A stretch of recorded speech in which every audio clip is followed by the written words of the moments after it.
symptoms have stopped for now, but whatever drained my frequency is still somewhere in Lahai-Roi. The only thing I haven't surveyed yet is the Exostrider out in the Frostlands. The Rover Trying myth likely mentions it. This lecture could be my chance to find a clue.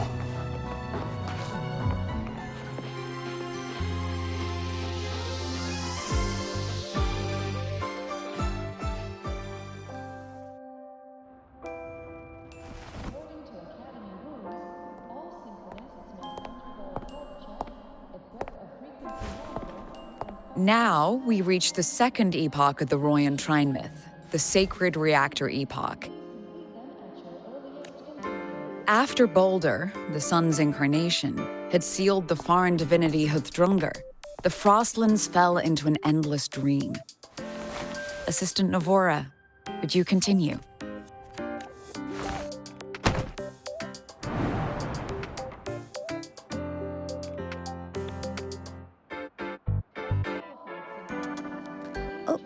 Okay. This section, it describes how the Exostrider used its greatsword to seal the Threnodian behind the Strider Gate. The records say both the Exostrider and the Threnodian traveled through the Strider Gate to reach Lahai-Roi. Their battle was fierce. The Threnodian pushed the Exostrider to the brink of defeat. But at that moment, for, reasons unknown, the Exostrider's reactor drive flared with blinding light.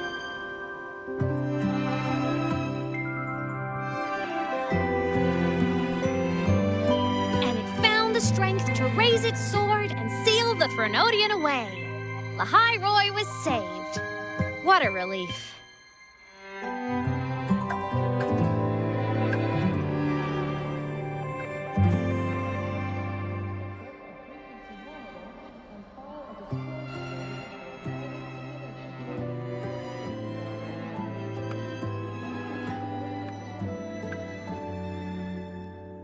Hi. Nice to meet you. I'm Aemeath from Rebel College, same as you. First time seeing you in class. Trying to collect credits from all 4 departments? That's ambitious. Welcome to the academic quagmire. Aemeath, I've been looking for you. I never got the chance to thank you. Thank me? The day the Eye of the Threnodian appeared, you drove it back and saved me. Did I? Sorry, I don't remember that. She doesn't sound like she's lying. Then how?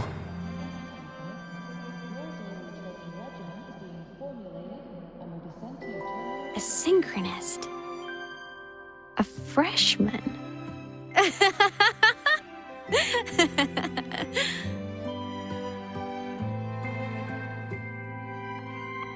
What's so funny? Oh, don't mind me. I'm just not used to seeing you like this. I mean, look at you. Something's missing, though. Oh, I know! A uniform! The Academy still hasn't issued you one? They're painfully slow sometimes.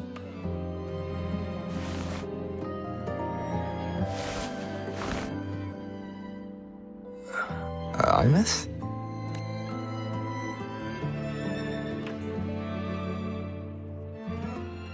I have to go. Gotta run, Professor!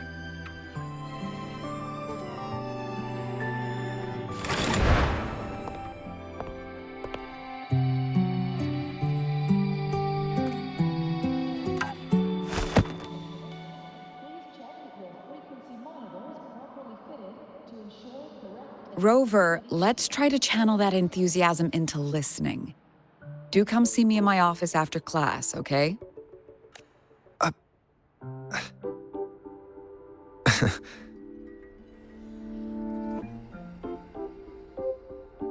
Assistant Nivora, if you would.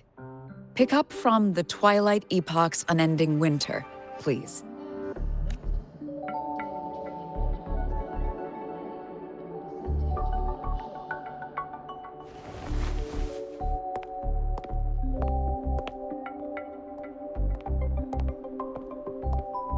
Sigrika, could you come to the library with me?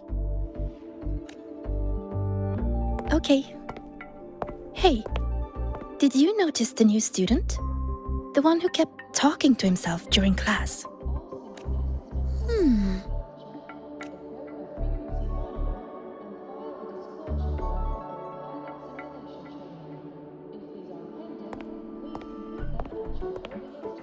Rover, something happened during class, didn't it?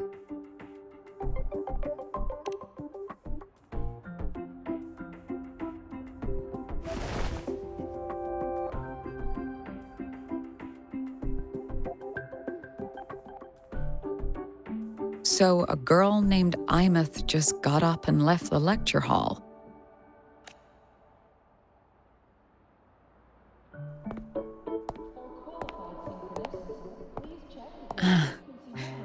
I never expected to hear that name again.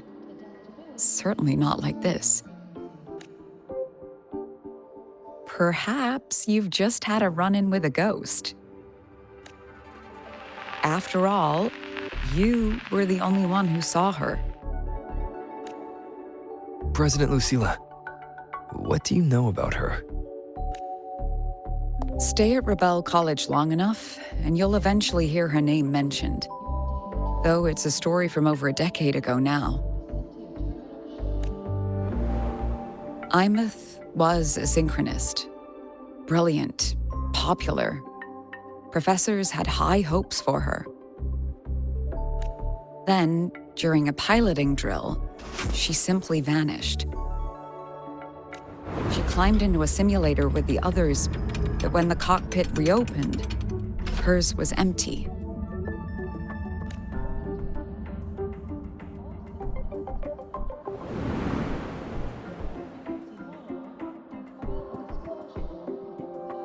Intrigued? Want to go find her?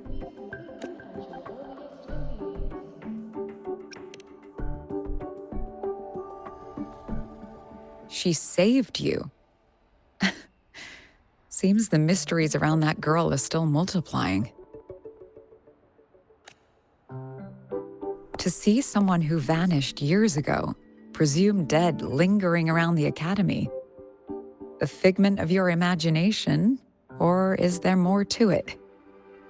I'm very curious to find out. She disappeared from the Synchrolink training grounds. The very cockpit she vanished from is still there. The Academy turned it inside out at the time and found nothing. But if you're interested, go take a look.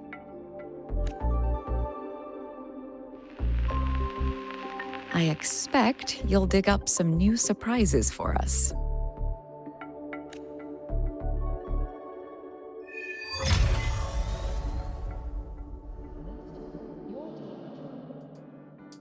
Soliskin?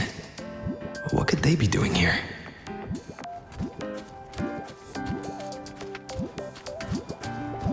That's Soliskin. It's headed straight for the Synchrolink training grounds.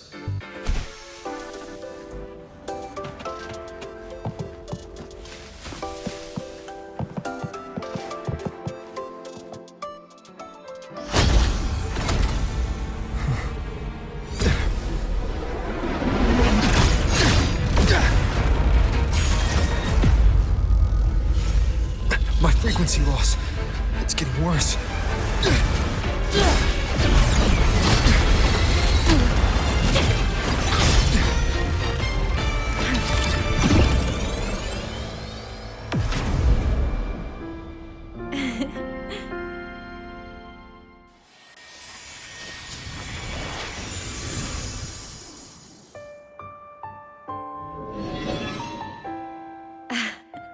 And nope. Still on the fritz. How are you feeling? I'm okay. After that mech flew off, I felt less of my frequency bleeding out. That mech's frequency felt like the presence from the rift back in Onami City. Aemeath, that mech only left after it saw you. After you clashed with it. That's twice you've saved me. Each time I'm left with more questions than answers. They say you're the Exostrider synchronist who's been missing for over 10 years. And your hand back there.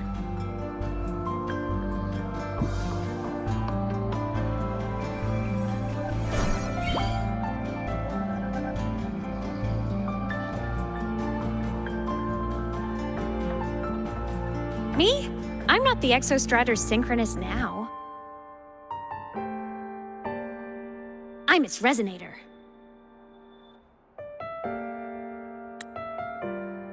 I just died first. Call me a digital ghost.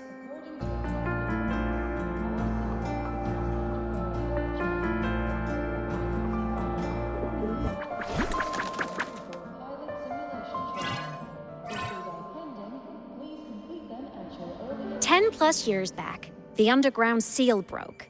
The Threnodian on the other side of the Strider Gate was about to swallow Lahai-Roi. I was still a student. My sync with the Exostrider hadn't hit 100% yet. But there was no other choice. The Exostrider was still sleeping, so I had to do something unorthodox. So you overclocked yourself to try to resonate with it. Yup. Impressive, right? I woke the big guy up. If only for a second. The seal held. The crisis averted. Everyone I cared about, they made it out okay. But it was too much for me. My body couldn't take it and got totally torn apart. So yeah, I died. But I'm still here, just floating around. I've been a little invisible. Well, a lot invisible. To everyone until you.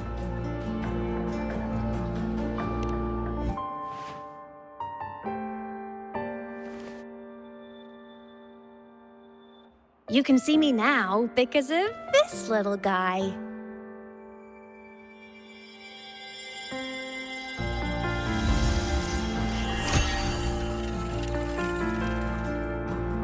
The Exostrider's reactor core. My existence is kind of tethered to it now. Think of it as my heart. Even as a digital ghost, I never stopped trying to pull myself back together, to get back to reality. There's something I gotta do, and I gotta be the Exostrider's true resonator to see it through. But our resonance started with an overclock. The power I got was unstable from the get-go. I've spent years building it back up with this core. The Soliskin have been my little helpers too. Then, not long ago, you ended up with it. That became your backstage pass to seeing me. Not long ago. You mean when the reactor drive fell? Bingo! Since then, the core has become energy stored inside you. This is the first time I managed to make it solid. Took me a bit to figure out the trick. Then it was you. You were the one who saved Mornye when she was dying. You and that junior of yours were always close. We even crossed paths a few times back when I was still, well, around. Of course I'd help. A junior of mine.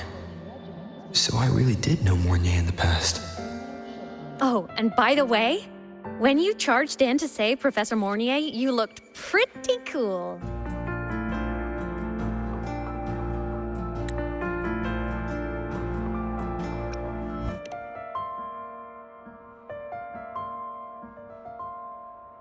All right, no more teasing. But I mean it. No matter what, you always choose to save.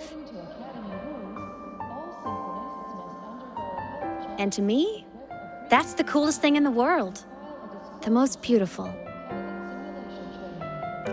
Anyway, back to business. The reactor core is tied to Sigillum. That's the mech that attacked you. It's like those void worms you fought. Made mostly of Exostrider parts, but corrupted. Contaminated by Threnodian void matter. Sigillum stole a chunk of my power. That threw a wrench in my whole reassembling myself project. Now it's after the core too. Since Sigillum holds this piece of the Exostrider's power, it can't be killed completely as long as the Exostrider and I exist. Now, it can only be me who stops it. And since just touching the thing makes your frequency drain, taking it down should plug your leak too. Plus, I get my power back. Win-win. But see what it's doing to me? Even with you holding the core, I keep flickering in and out. 1 second I can touch you, the next I'm fading right through. So annoying. So will you help? You've got the core, and the reactor drive is wrecked. I can't do this alone.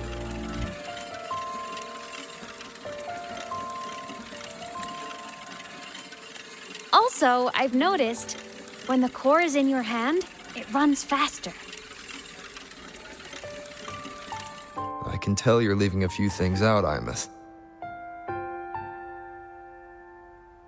Still, you helped me and a lot of people in Lahai-Roi.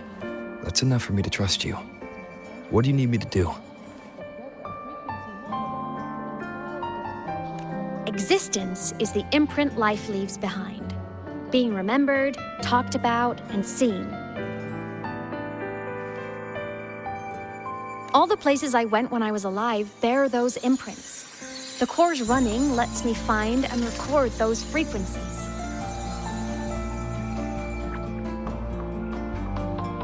These little cuties have been my scouts. And they'll be our guides now, too.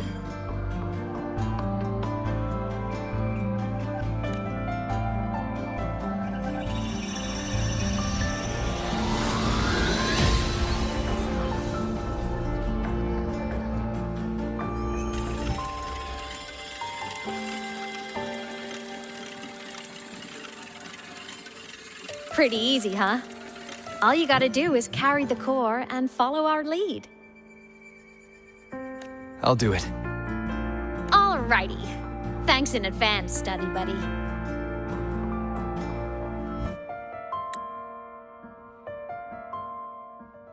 Oh, the Soliskin went down the lift.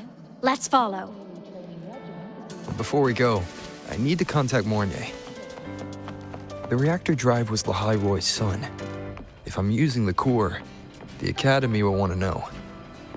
Go for it. No problem.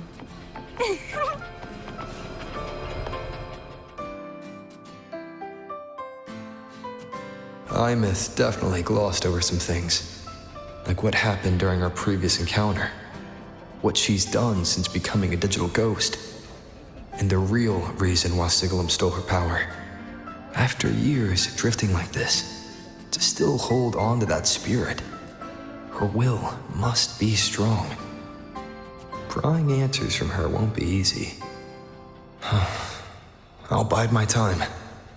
The right moment will come. Has something happened, Mentor? I see. So the reactor drive's core survived the crash. It must be the key to reactivating the Exostrider. Of course, then the official stance is that it be returned. Star Torch Academy and the Roya would both agree on that. But as you said, curiosity from the Institute is inevitable. Mornye? My. Already caused a stir in the training grounds. Color me impressed. I'll have people clean up the aftermath. You can carry on as you see fit. You were monitoring my comms with Mornye? You're a person of special interest. Of course we keep an eye on your movements. We? Yes, we. The Space Trek Collective. Think of us as the annoying adults on campus. I'll handle the debate between the Institute and the Academy about the core. This is a matter of priority. They'll listen to me. But when you're done with your business, I'll need you to return the core to the Exostrider. You didn't mention it to Mornye, but I suspect your possession of it traces back to Aemeath, doesn't it? President Lucilla. I don't appreciate being interrogated over a tapped line. My apologies. As the one responsible for this academy, matters related to the Exostrider tend to cloud my judgment.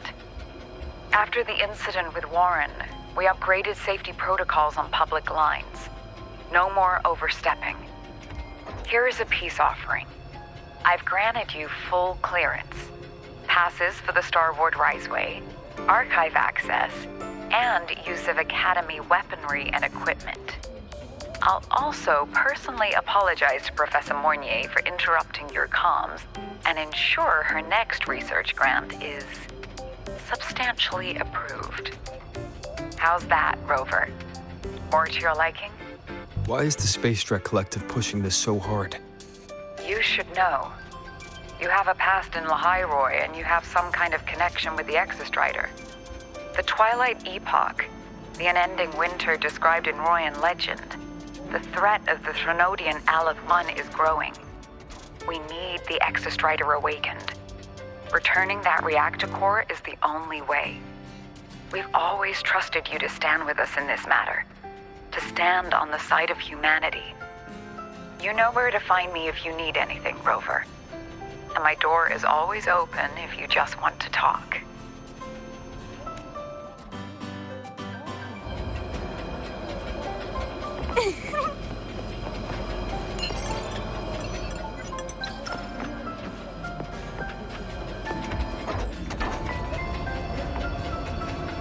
Let's have fun! Soliskin is leading us to the Auditorium first. The new solar celebration is almost here. I wonder what they'll put on this time. By then, exams will be over, and we'll finally get a long break. Ah, vacation. What's not to look forward to? Everyone has fun. Told you! There are tons of fleets! Oh, hello. Are you here for the Fleet Snow Fluff fan meeting? The venue is still being set up, but once it's ready, please join. She's a singer, a campus legend. She's only released online, but she's super popular. But her site hasn't been updated in over 10 years. She posted one last demo, and then nothing. Don't be such a downer. Maybe she just graduated and moved on to bigger things. Probably never showed her face to keep her life private. Doesn't matter. We still have her music. Here, even if you're not a fan, you should give her a listen. I'm new here, but even I was hooked when I first heard her songs.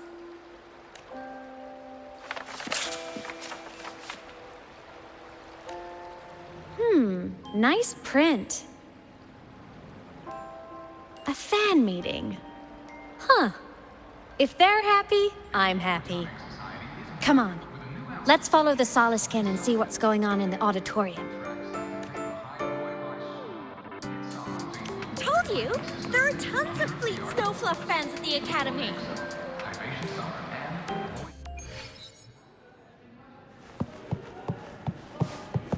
After scrapping so many drafts, I finally got this. The fan meeting merch made it on time. Thank...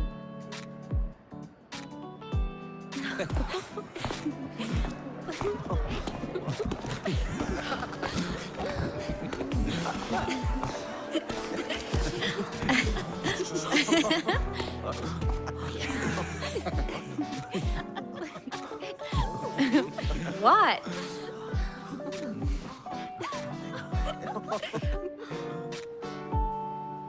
Oh, just a habit of mine. Waving, chatting, going to class. It makes me feel like I'm still alive.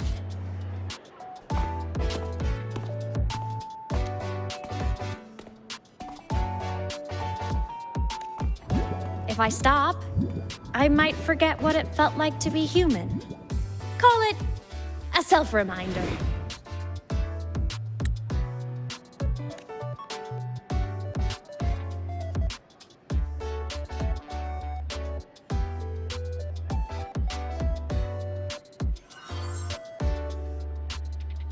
Fleet Snowfluff.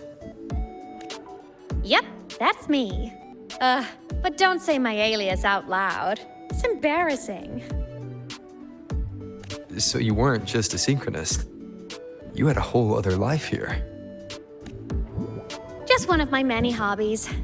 I was into photography, gaming, movie nights with friends. Figured you only get to be a student for a few years. And I wasn't the ambitious researcher type. I wanted to soak it all up while I could. I tried a little bit of everything. I just wanted a happy, carefree life.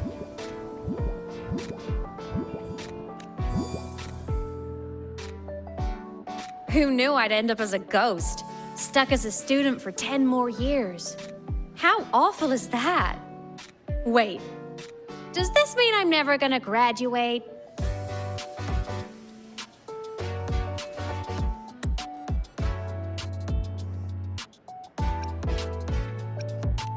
Hope so. Guess everyone needs something to hold on to. It's good to have a little hope. But I have to say, it's really moving to hear people talk about my songs after all this time. I wrote those for myself, you know?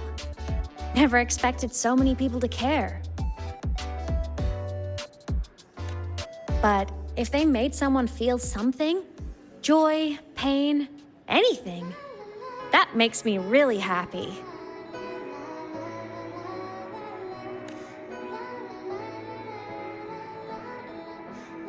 Hey, listen.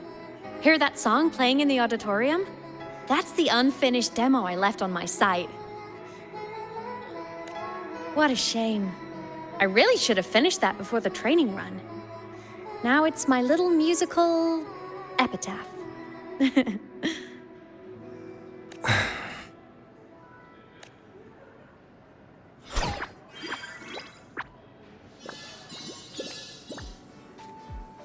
Let's go.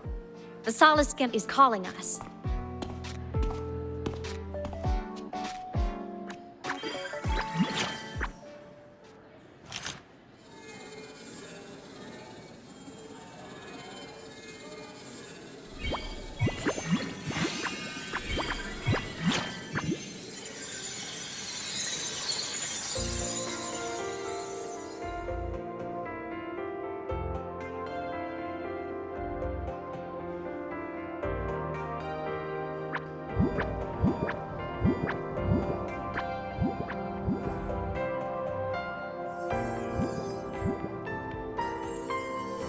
Is that the student rep from Rebel College? That's one bold speech. Is she giving a welcome speech or recruiting for a space adventure club? Uh-oh, the professors look upset. But she made a good point, didn't she? Isn't that passion the entire reason we're here? To explore whatever's out there again.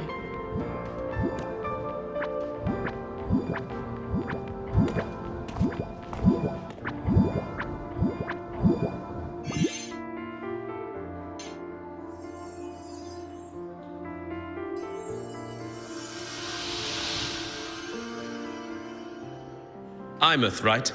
I remember her sync test scores were off the charts. We might be looking at this year's prime Exostrider candidate. Don't be so sure. Heard about her extracurriculars. Put nicely, she's quite the dabbler. Put bluntly, she doesn't take anything seriously.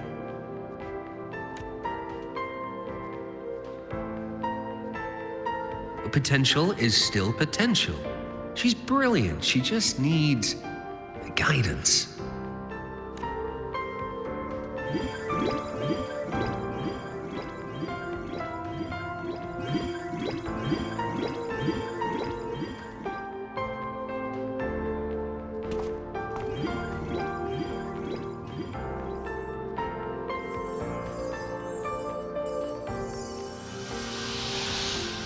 May we one day walk among the stars, to touch with our own hands a universe so cold, so real, and so breathtakingly beautiful. That's all from me. If I keep going, my credits this year might be in danger.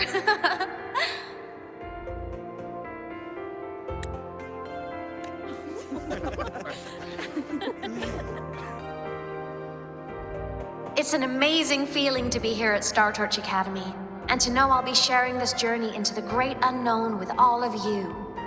As a student, I can't wait to start this new chapter of my life. There's just one thing missing today. I wish my family could be here in the crowd to hear this. So, to him, I want to say, I'm doing great, and I'm happy. Everything is just as you hoped it would be. So please, don't worry about me.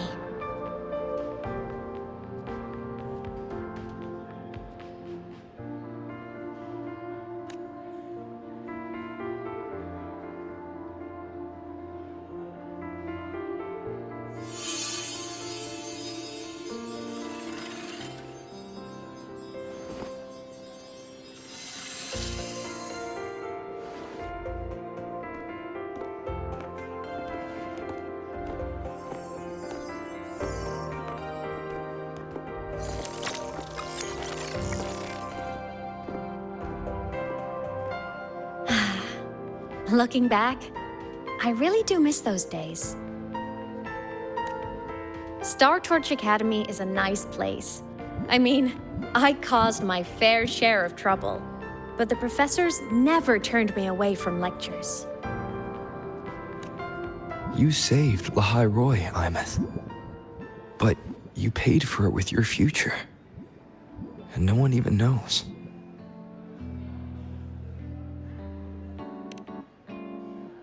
Maybe a little. But it's fine.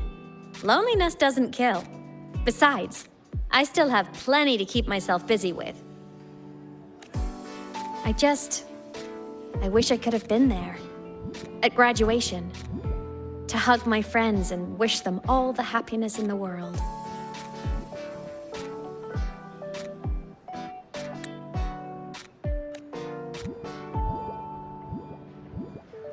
The Soliskin headed outside. Let's catch up.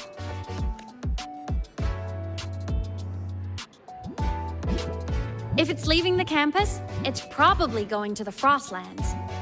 Right, we'll need to take the Starward Riseway. That place above the sword.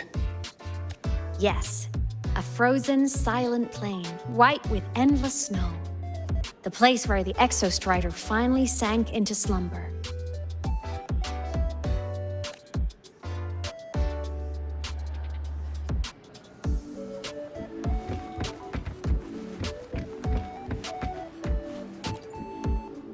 Our next stop is the Starward Riseway. Are you ready? When I was a kid, I once hid in the Starward Riseway and made it to the Frostlands all by myself. Bold even as a child. Hee hee.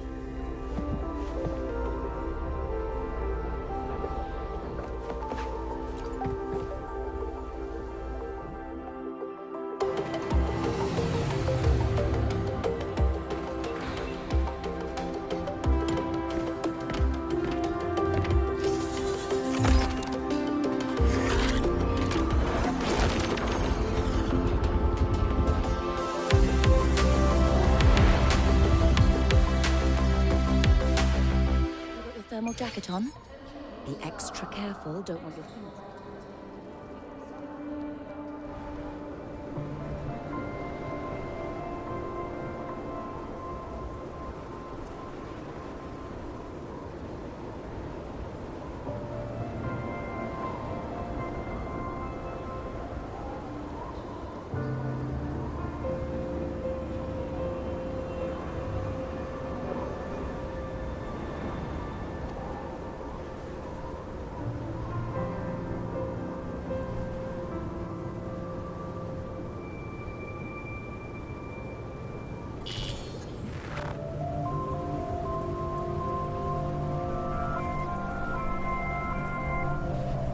Cold? I'm fine. What about you? Between you and me, ghosts can't feel the cold.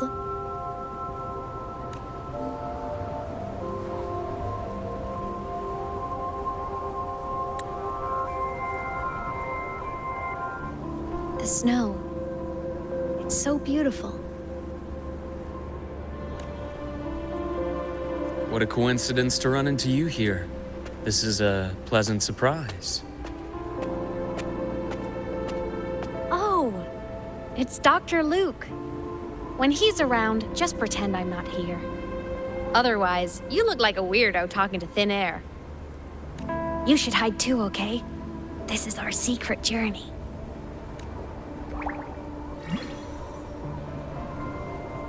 You know him? He's the school doctor. All the students know him. I didn't super well, but I do know that he's been in Lahai-Roi for a long time, and you can trust him. You came to the Frostlands for the Exostrider?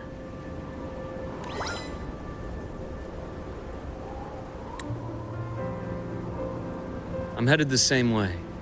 I've got to check in on some researchers stationed out here on long-term fieldwork. Having a guide might make the trip a little easier. What do you say? Let me help you modify your bike. There are quite a few waterways, and its current setup might not handle them well. You know how to modify bikes. You pick up a few things when you come here as often as I do. Oh, I used to love riding. My friends even called me the Speed Queen. Though that was usually while they were white-knuckling the seat and screaming.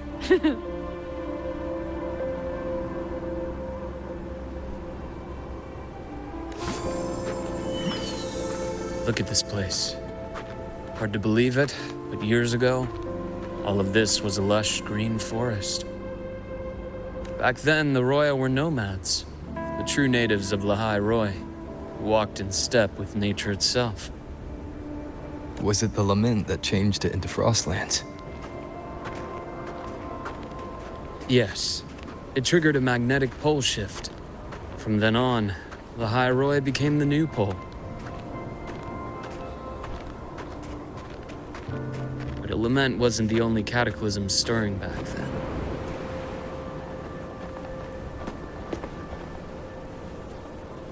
In the past, we had already reached the stars, but at some point, the Etheric Sea spread to cover all of Solaris. From that moment on, the universe locked its doors. We couldn't verify whether the sky above us was real or just a reflection. countless spacecraft were lost. Our space exploration programs were abandoned, and space became out of reach.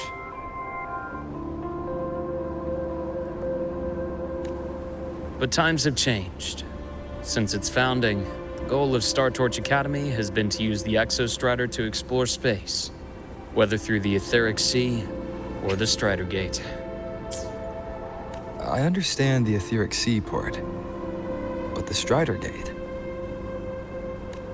You know Lahai-Roi's history?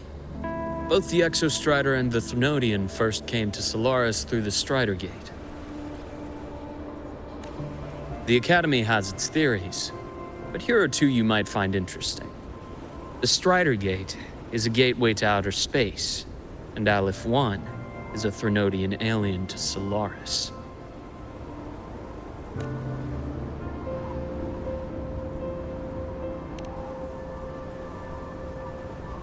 With a gateway like that, of course we want to open it. But to pass through, we must awaken the Exostrider and be prepared to face Aleph 1 head-on. I've long believed that Aleph 1 poses a far greater threat beyond void storms and void worms. With other Threnodians, we can at least glean clues of their nature from their places of origin and the civilizations they emerge from. But Aleph 1, our knowledge remains blank. So many dream of being the Voyager who returns from the stars, the first to walk the cosmos once more. But in all these years, no one has succeeded. The Etheric Sea phenomenon cast us into isolation, but it also gave birth to all our dreams of what could lie beyond. And those dreams are still alive today.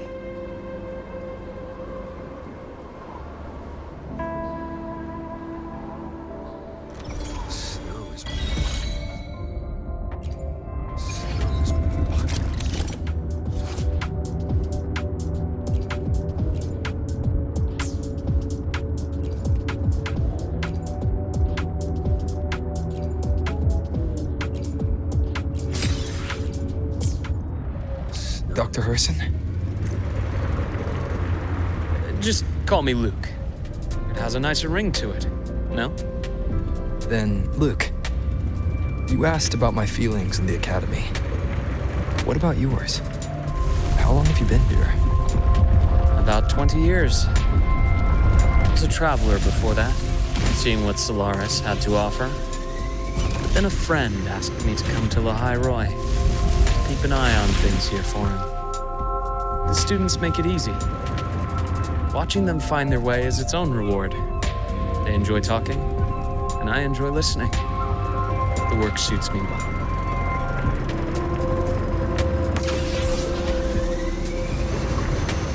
See that? Ancient life forms, frozen right into the ice walls. Millennia frozen in a single moment. Preserved so perfectly you can almost see what they used to be.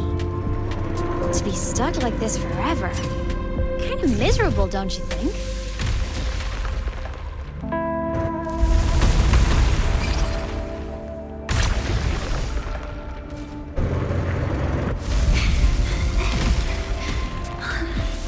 Must be around here.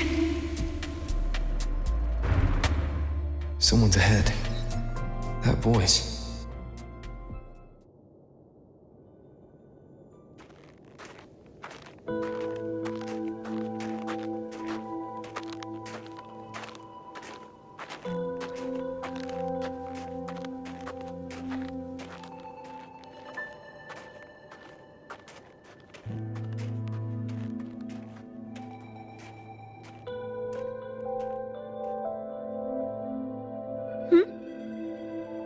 You are the one who was talking to yourself in class.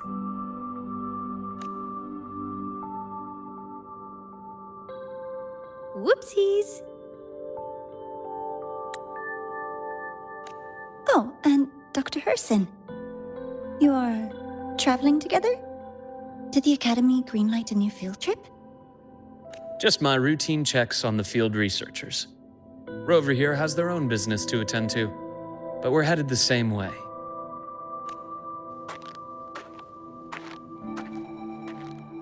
What about you, Miss Nivora?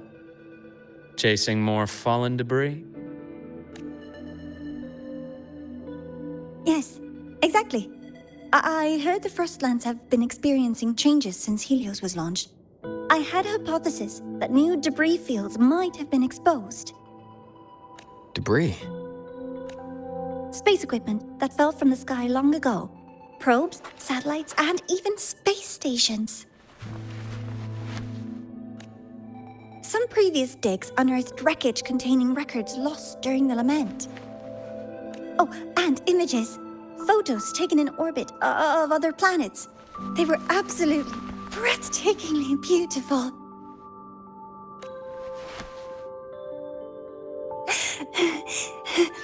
Oh, sorry. I got carried away.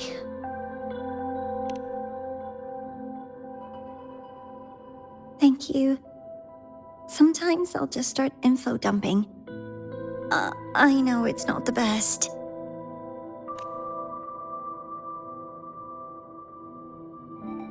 The universe. What secrets is it hiding behind all those infinite stars? I really want to know.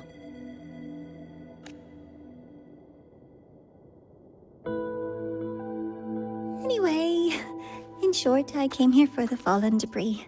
The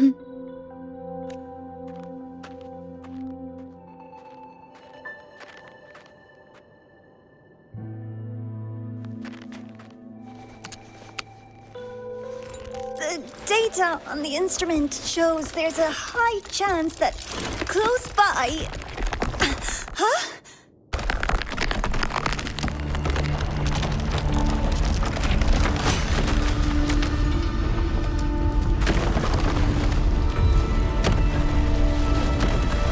Run!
To have been undiscovered debris in this area.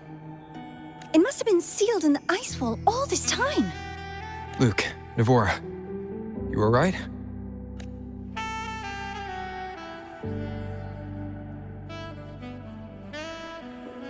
Oh, I'm good. Perks of being a ghost, you know? I'm so sorry. It's my fault for putting everyone in danger. The collapse was an accident. We're all okay, so don't blame yourself. But the way we came in is completely blocked. Scaling that ice wall? It's too high, too risky. I'd rather not have a student on that climb. I've contacted the Academy. They're sending a rescue team. Once Nivora is safely returned, we'll set out again.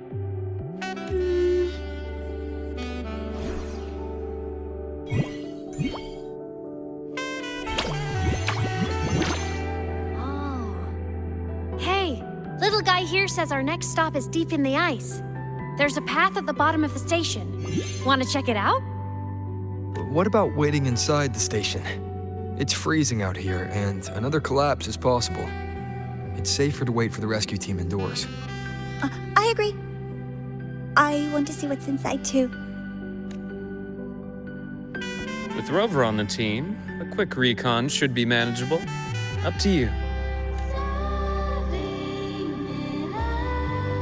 Hey, question. Before you came to Lahai-Roi, did you do this kind of thing a lot? What do you mean? Like traveling with a crew, seeing the sights, stumbling into trouble, then going your separate ways. Like a classic road trip movie, you know?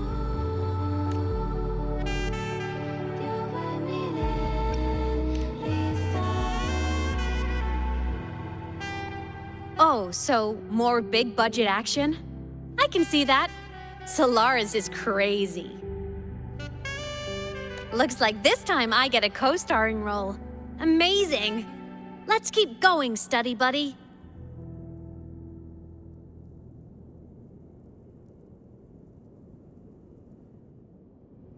There's a collapsed entry point over there, but it's blocked. Some kind of barrier caused by unstable frequencies. The Exostrider sleeps in these Frostlands. Void storm activity can make local frequencies unstable with fluctuating void matter levels. Oh, taking this opportunity, let me grant you access to the module adapter. Huh. It's already unlocked.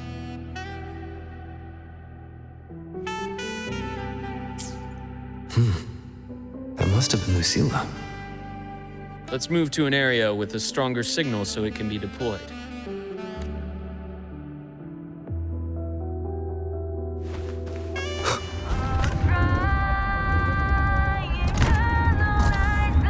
Wind, guide me.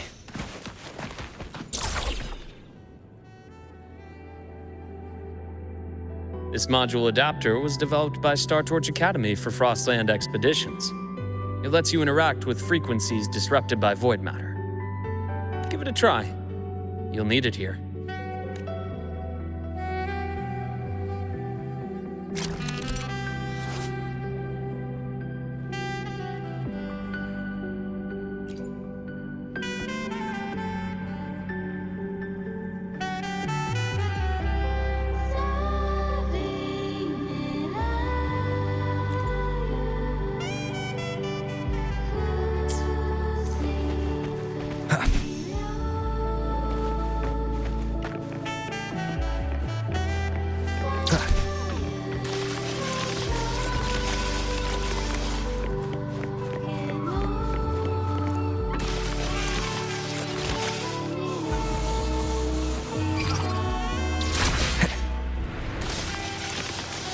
Compared to other debris fields, this station is in much better shape.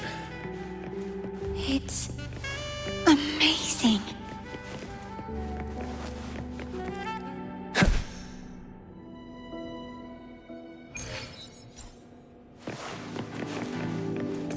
Back in Mount Firmament, I saw characters like this. They belonged to the court of Savante. But I still can't make out what it's saying.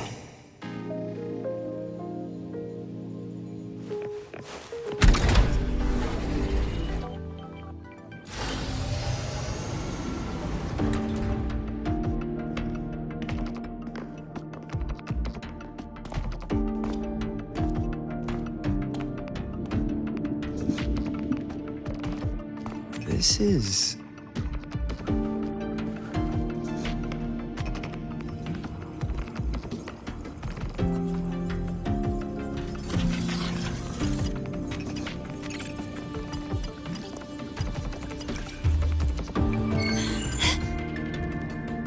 Welcome aboard the Skyark.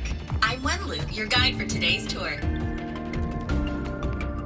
Teachers, please stay with your assigned groups and ensure this one-day tour goes smoothly.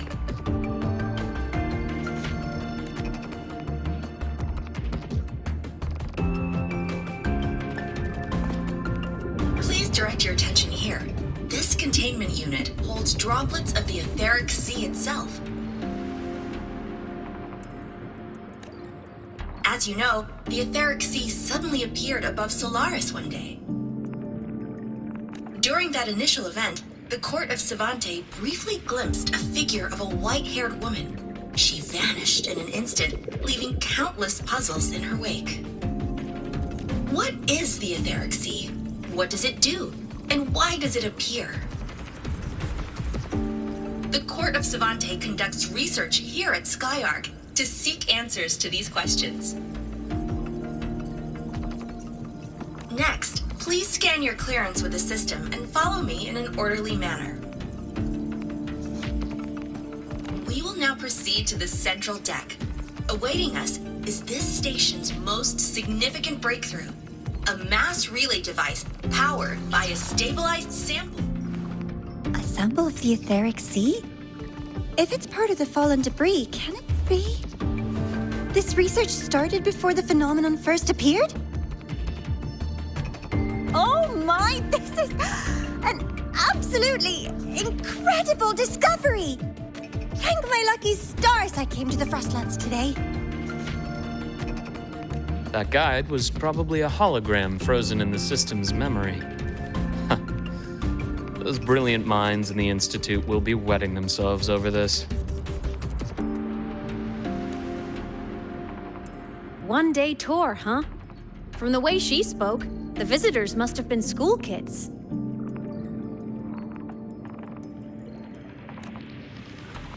Guess hopping a shuttle into orbit wasn't a big deal back then.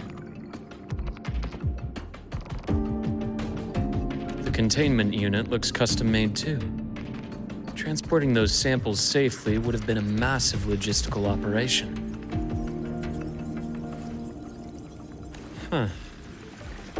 Court of Savante Space Station. This is an exceptionally rare find.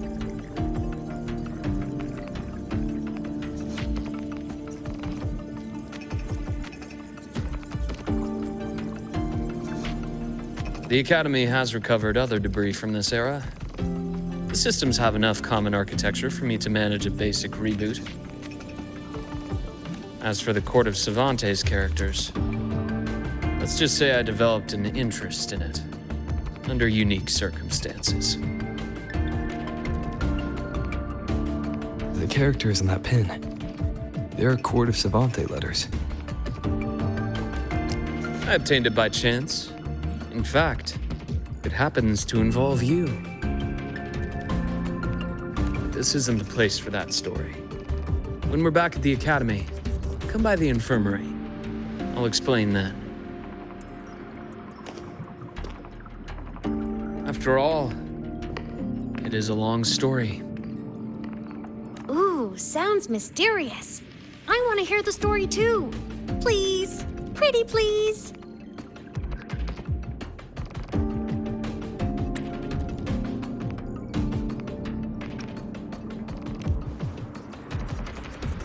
Fair point. Don't forget I can even sneak into your terminal. Everyone, this way, please. The visitor registration system is here.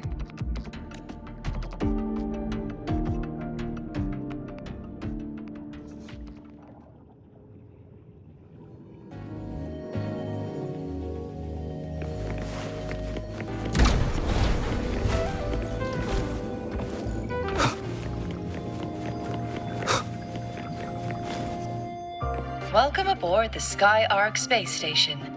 It's an honor to share this vessel of knowledge with you as we journey across the stars. Remnants of the past.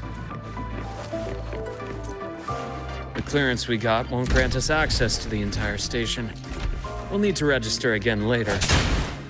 Also, while the hull looks intact, the system is reading several parameters in the red. It could be the Etheric Sea's droplets affecting the surroundings, spreading through the station.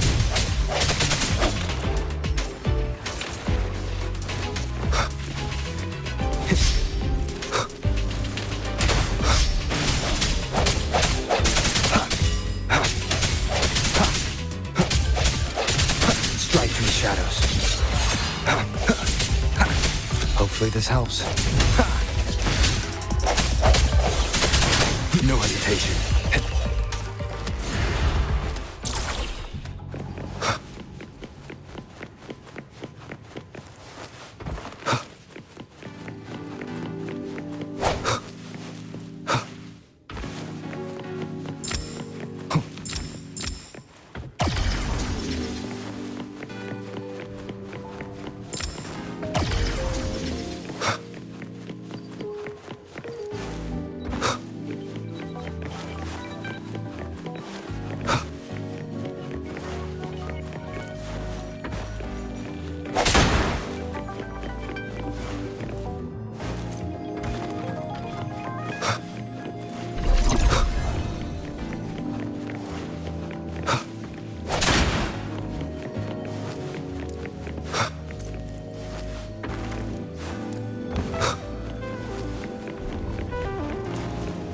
That flowing sphere is the mass relay device, with the Etheric Sea as its core.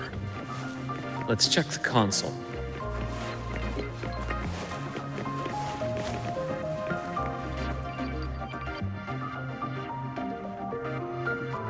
With the droplets dispersed, some space station sectors have become unstable.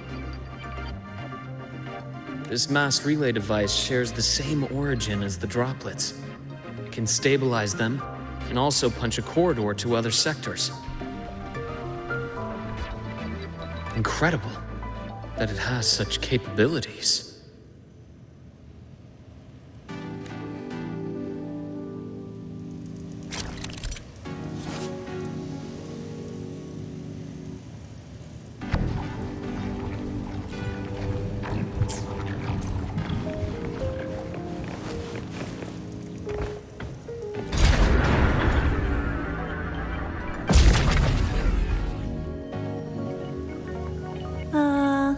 hatch over there is back to normal.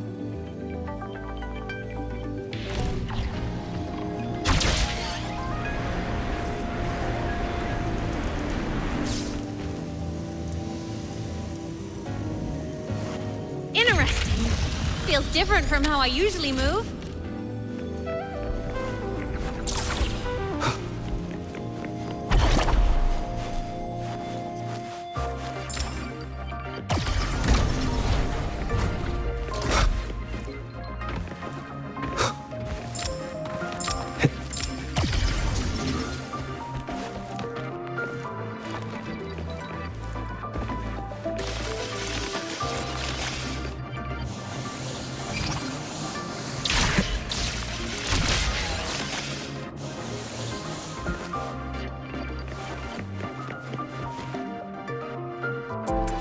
Pathway's blocked.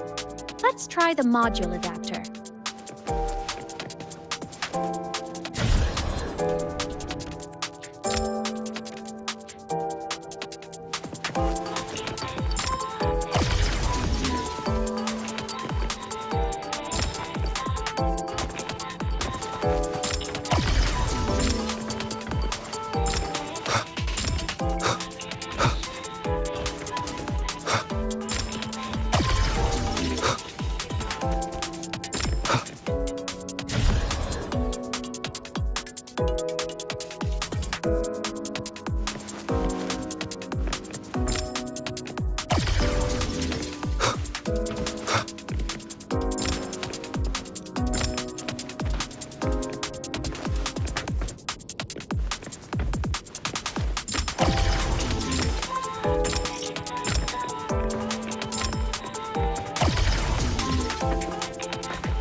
Hello?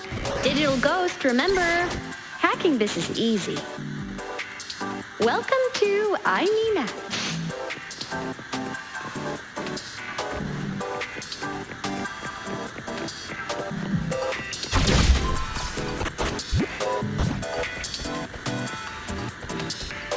Cherish every gain.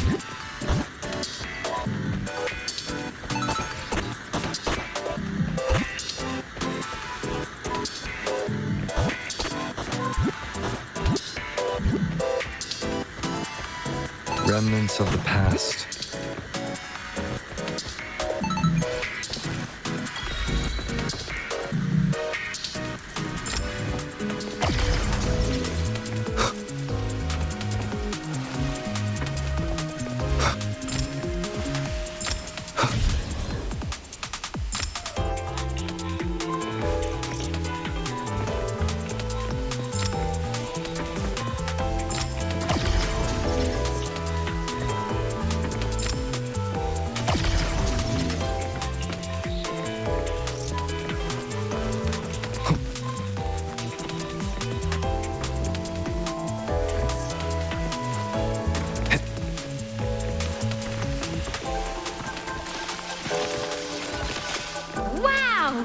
Solaris' rising star, everyone!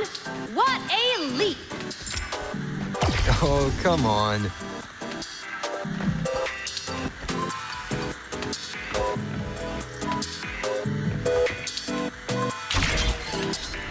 Track system activated.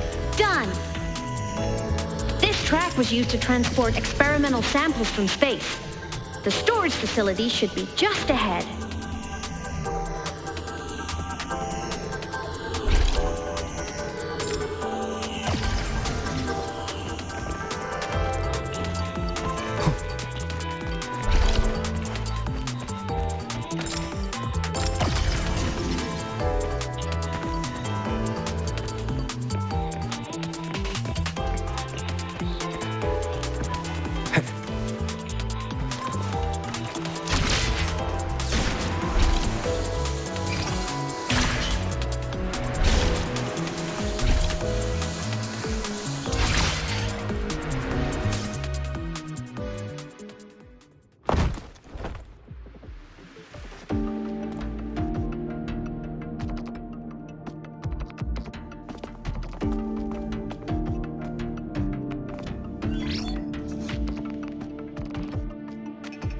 containment units hold star fragments and etheric sea droplets, all collected in EVA missions by our very own Uncle Clement, who just gave you a tour. It's exhausting work. After each mission, he requires a full cycle in a recovery pod. Let's thank Uncle Clement, and then gather here.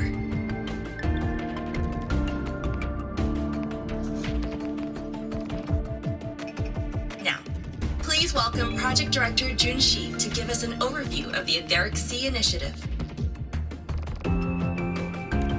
By now, you will have experienced our mass relay device.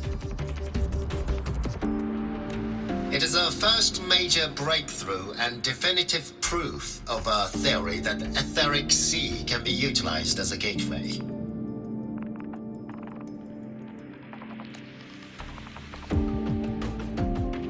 The droplets exhibit unique quantum properties. Used as a medium, they could help us reach places no one on Solaris has ever set foot. We haven't found the way yet, but I believe these obstacles will be solved soon. I have faith, not just in the court of Savante, but also in humanity's resolve to explore the stars, and in the budding curiosity I see before me. A mind that feeds on the light of distant stars will never be content to simply look. It will find a way to make the journey. Recently, a brilliant new mind joined Skyark. Our work was instrumental in developing the mass relay device.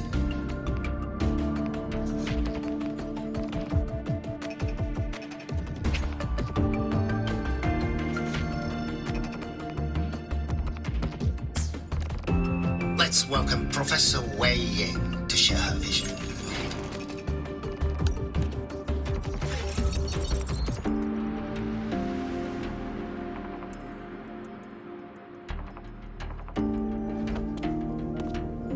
Pity. His hopes never came true. Humanity's quest to reach the stars has only gone backward. To feed on the light of the stars. Venturing into the unknown beyond the Etheric Sea. Romantic idea. Though who says something ugly isn't waiting out there in the dark? Over here. I found something interesting in the system logs. The station fell long ago. But according to this, the Skyark system was briefly reactivated after years of silence. Could someone still be alive? Not likely. We'd have found signs of life long before now. The activation sequence was used only to seal hatches and lock equipment. After that, nothing. Can you see who activated it? Hold on. Yes. Clearance belonged to Clement. The one who gathered the droplets. That's all I can pull for now. But the Academy will run a full investigation later. I'll keep you in the loop. Good. Keep me posted. Shame the director's speech got cut off. I can't help but wonder what that colleague of his was going to say.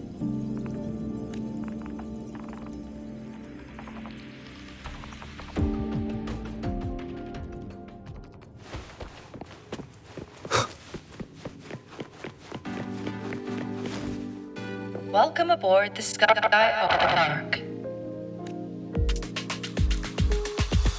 The station's security grid is offline in this sector. The monsters, void matter has made them highly unstable. Strike from the shadows.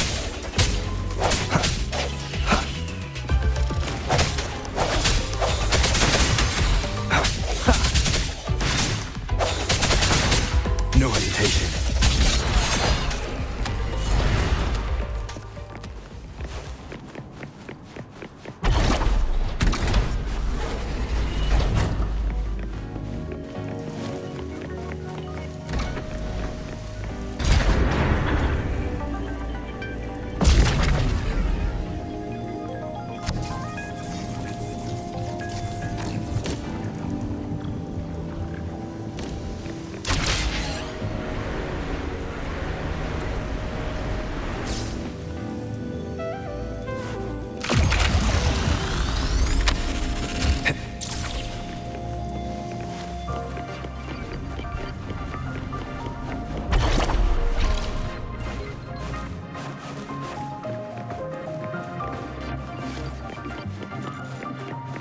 Remnants of the past.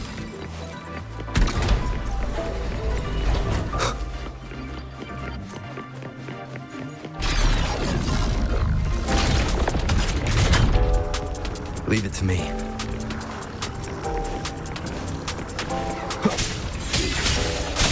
Hopefully this helps. I sense your weakness.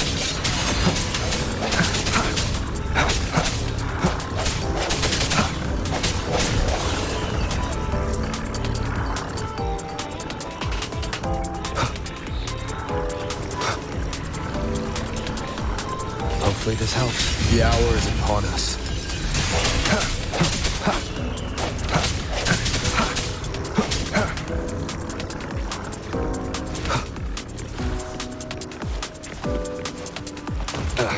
Bad timing. Sounds come forth. Hopefully this helps. The frequency here is unstable too. Try using the module adapter to disrupt it. Look left! I hacked the Skyarc system. This is the data archive sector. Those blocks are all storage modules. And that moving one? An anomalous module gone hostile due to the Skyarc system's glitches.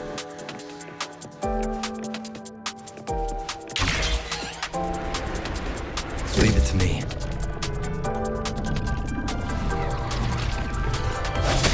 Hopefully this helps. Void matter levels seem to have risen.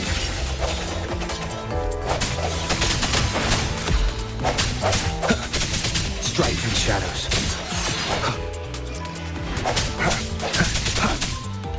No hesitation.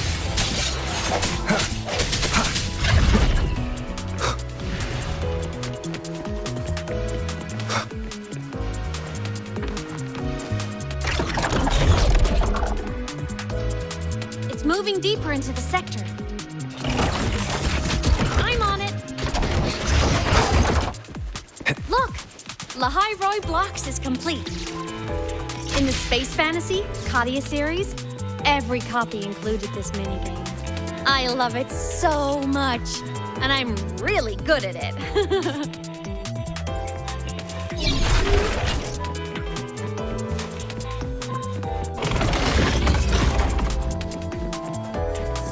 The anomalies here are more pronounced than before.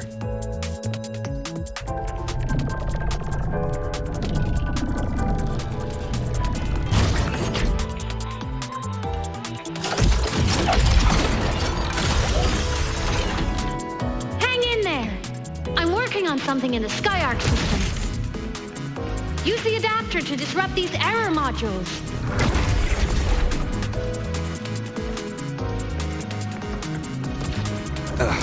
Bad timing.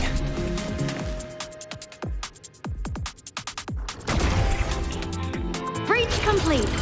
Hey, do you know how to play rock, paper, scissors? Good. Now, go rock!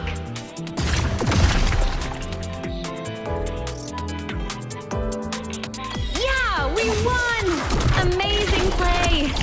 Wish we could play another round of Lahai-Roi Blocks again.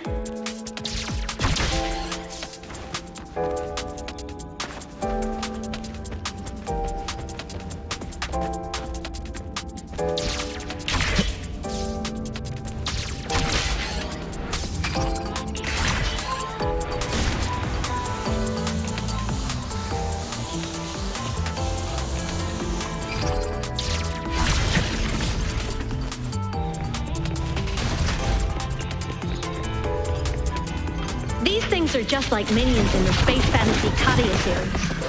I'll clear them out for you. Those modules fell and took out the hostiles?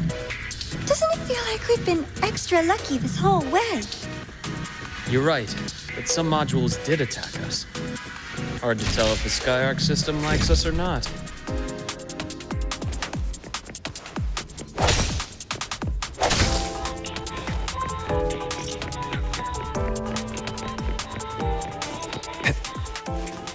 Welcome aboard the Skyark space station. Your one-day tour has ended. Please follow your guide back to the central deck and log out of the visitor system in an orderly fashion. May we meet again among the stars.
There are traces of void storm contamination everywhere.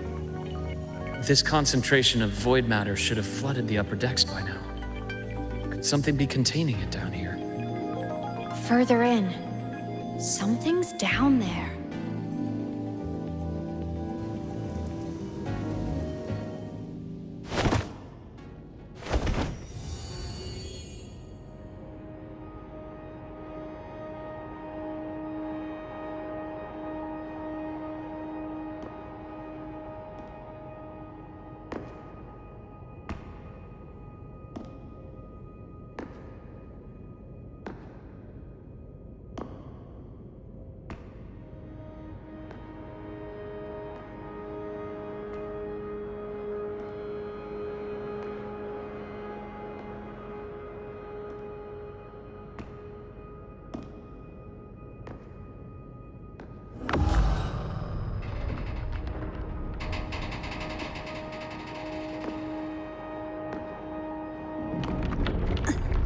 Huh?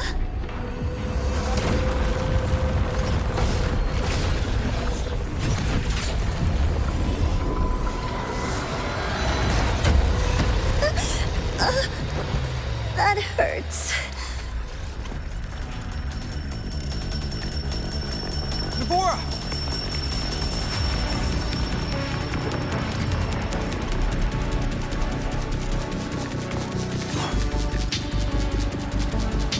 Void matter saturation is critical. The Skyark system is going into failure.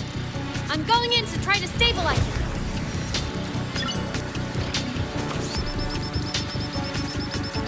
Everything here has already been contaminated, including that.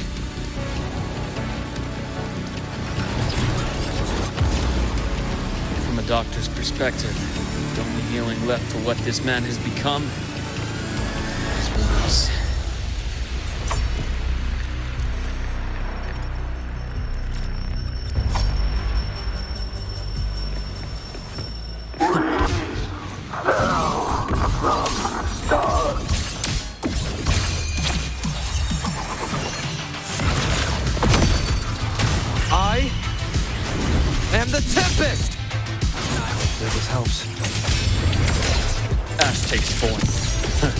Gotcha.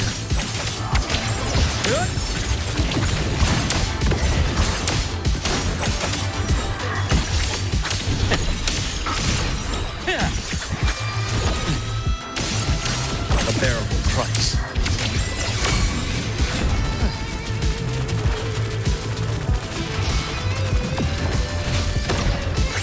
Wind calls, waves follow. One more time. Split forward. Charge. Finally, some blood. Hopefully this helps. I bestow eternal peace.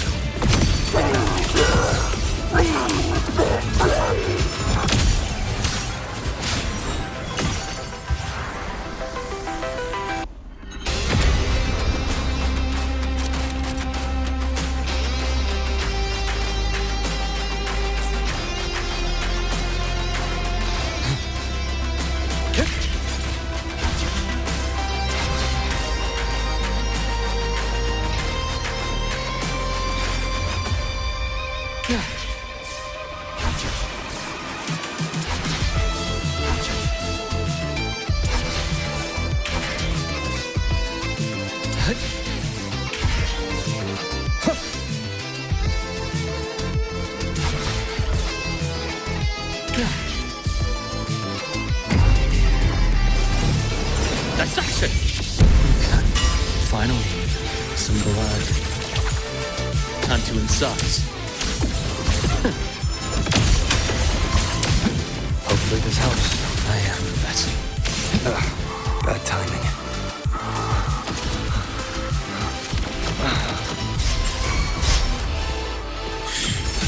Struggling only pains you more. Wind calls, waves follow.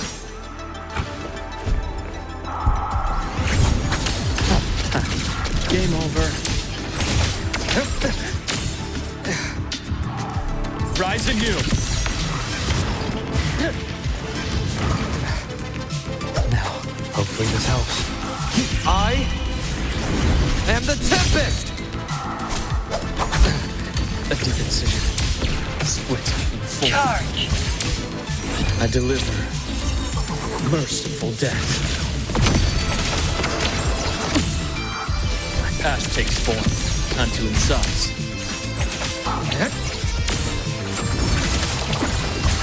Game over. Now, that's more like it. I am this. Charge. Wind calls, waves follow. I bestow eternal peace. Imbalance ends here.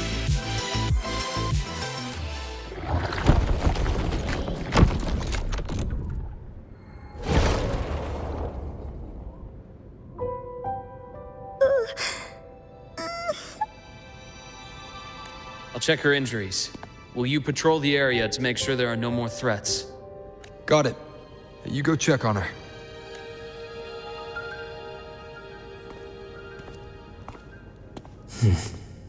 What's that?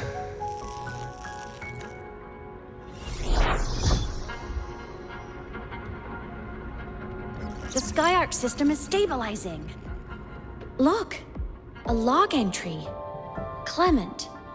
That must have been the astronaut's name. Huh. After he woke from his sleep pod many years ago, he initiated a lockdown that sealed in this entire wrecked sector, including himself. The void storm had ripped through this sector. He must have been contaminated the moment his pod opened. That command was a failsafe. He knew he was going to lose his mind, so he wanted to stop himself from reaching the upper decks and hurting anyone. Tragic thing is, the station had already been down for years. There was no one left up there to save.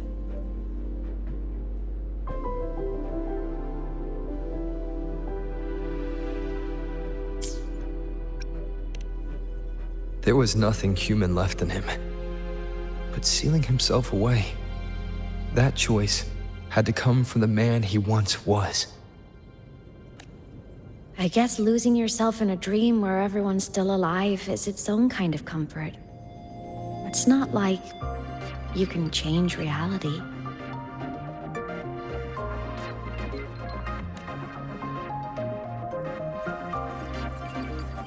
This file, it looks like a recording.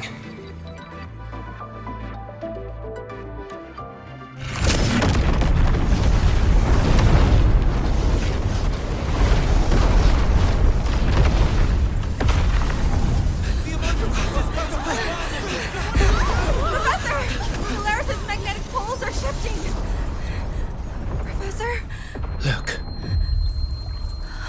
Someone's falling straight from the Etheric Sea.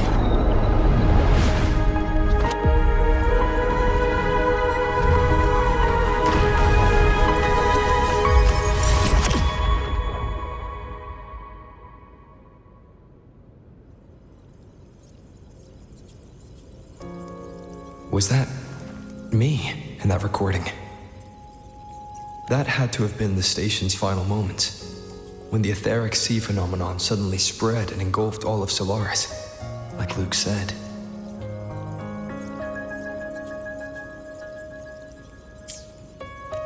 those droplets in the sky, that was retroact rain. So that might have been an image of an event long ago, not part of the Etheric Sea phenomenon itself. Did I really fall from the Etheric Sea? Or what lay beyond it? Junchi did say the droplets could act as some kind of gateway. Back then, could I have... Aemeath? What's up?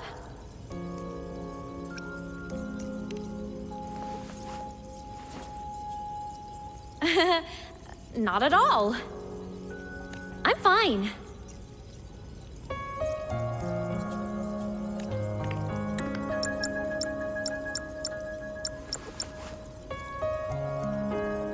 I'd recommend you keep this private. Don't leave the recording for the Academy's teams to find. Remember what I said earlier. It's a nest of competing factions. Anything connected to your past needs to be handled with discretion. So, what do you think, leader of the Black Shores?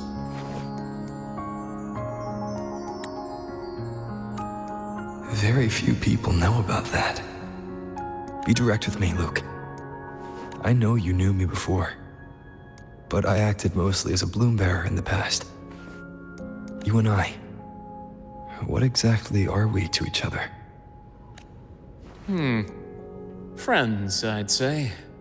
Not the kind who lived in each other's pockets, but as a Huanglong saying puts it, true friendships are still waters that run deep.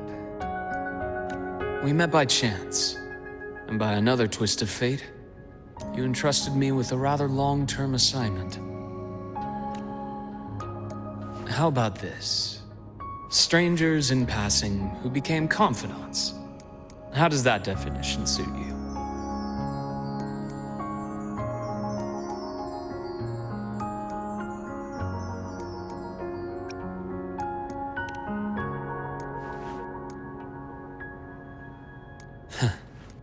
Sorry, but it's the truth.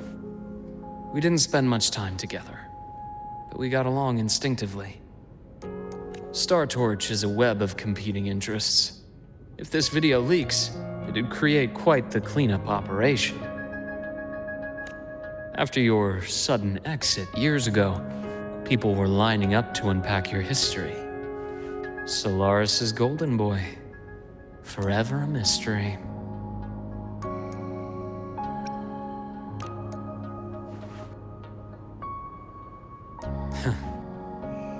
You're not the same as when we first met. But let's save the reminiscing for later. Nivora's hurt.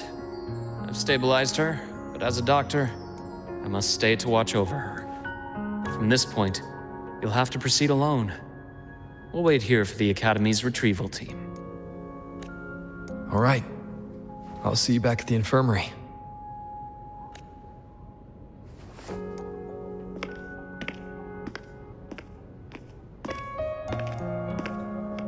Luuk, when you said, I'm not the same, what did you mean? Just my impression. I could be wrong, but you seem lighter now. More hopeful. Happier. And that's not a bad thing.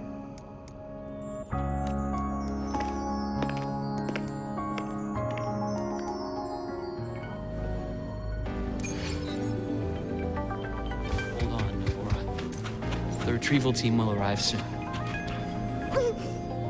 Okay.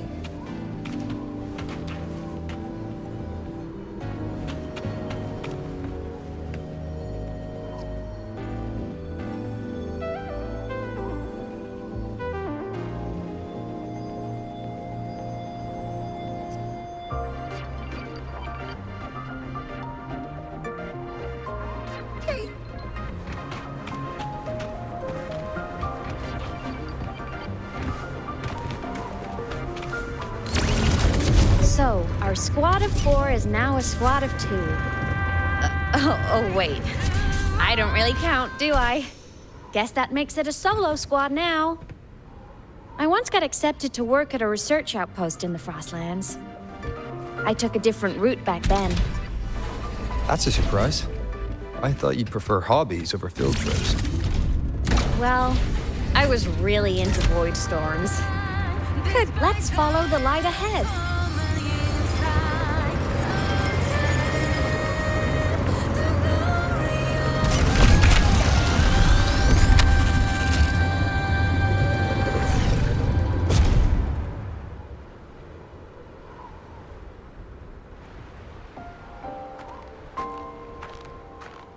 So it was here.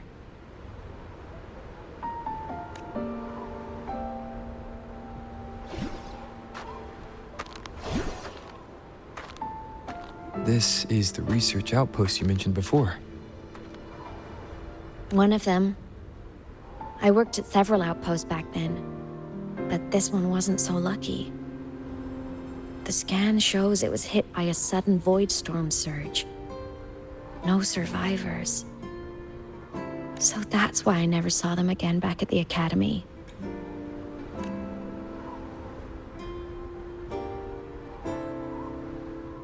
I thought I just didn't see them around. Aemeath. Anything swallowed by the void storms slowly loses its existence until it's forgotten entirely. If a cassette makes it out, at least there's a record. But if that gets erased too, then even the fact that they died is erased.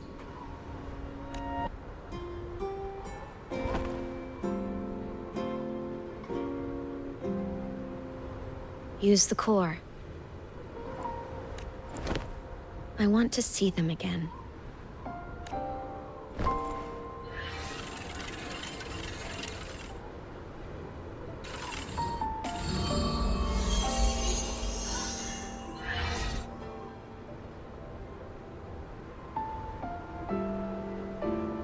Aemeath, you were amazing. If not for you, that Glomoth would have crushed us to a bloody pulp. I'm still shaking, but you're already cool as ice. Are all synchronists from Rebel College as composed as you? If you want to thank her, share your Voidstorm research. To the Frostlands came our little Aemeath for this curiosity. You should show her that thesis you've been writing for years.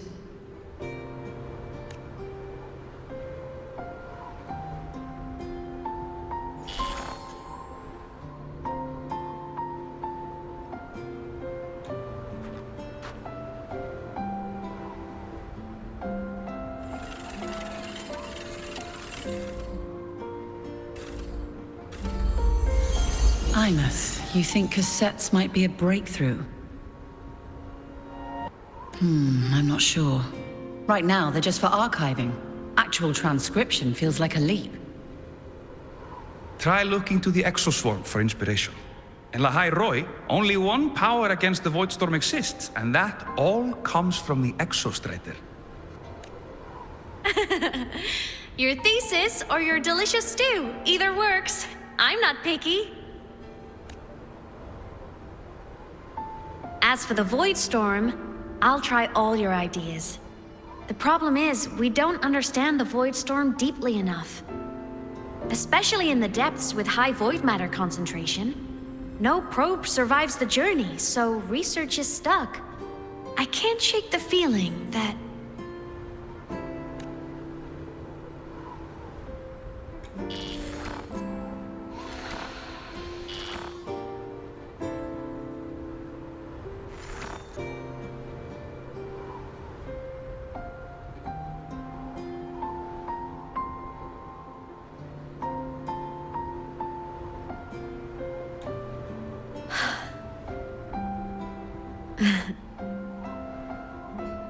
When I was a child, my parents were lost to a void storm.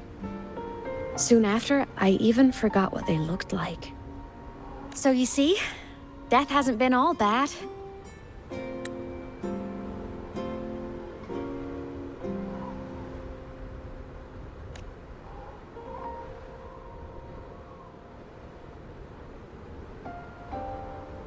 Once I became a digital ghost, void matter couldn't affect me anymore. Even if the whole world forgets my friends and colleagues, I still get to remember every single one of them. Aemeath? Yep. You don't always have to smile through everything. What's that supposed to mean? I'm happy. Really. It's the way I choose to live. You're too serious. Always overthinking. Hence the long face.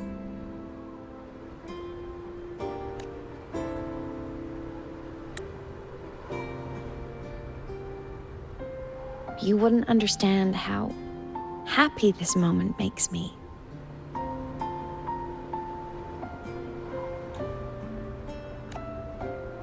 Come on. I'll show you the Frostlands slumbering giant. Lahai-Roi's Exostrider.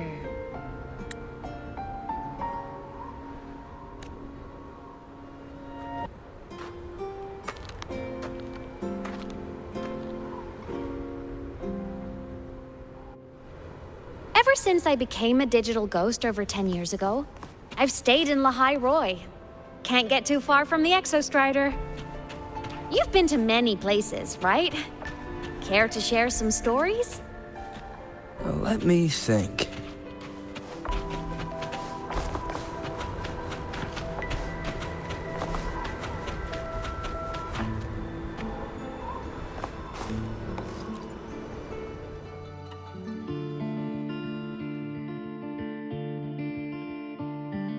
So the rain holding Jinzhou captive stopped. Time began to flow again, and everyone got to celebrate a new beginning with the Moon-Chasing Festival. Then you returned to the Black Shores, to the place that's always watched over you from afar. Oh, and the archipelagos, Raguna and Septimont. Oh, I just love how different these places feel. Storms are pushing us to all so wonderful. I love hearing these stories. Dive deep into the space, across the stars running away, to all the places where we've never been. That's our curiosity. Linger on, wishing for the better days. Bring the dawn.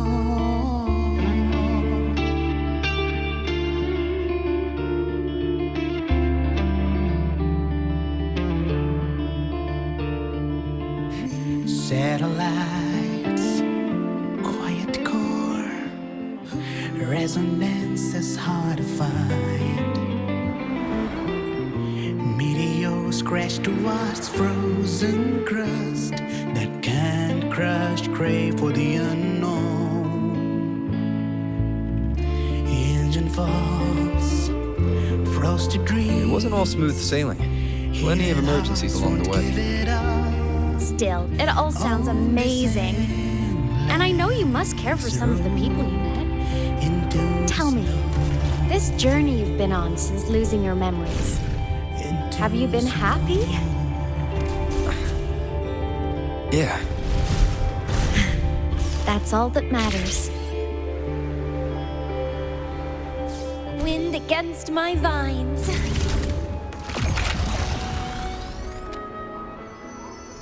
Ah, I knew the next stop would be here.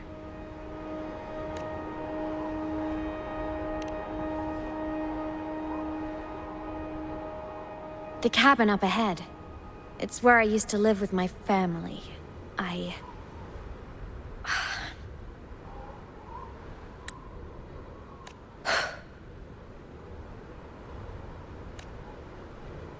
Sorry, I need a minute. I'm not ready yet.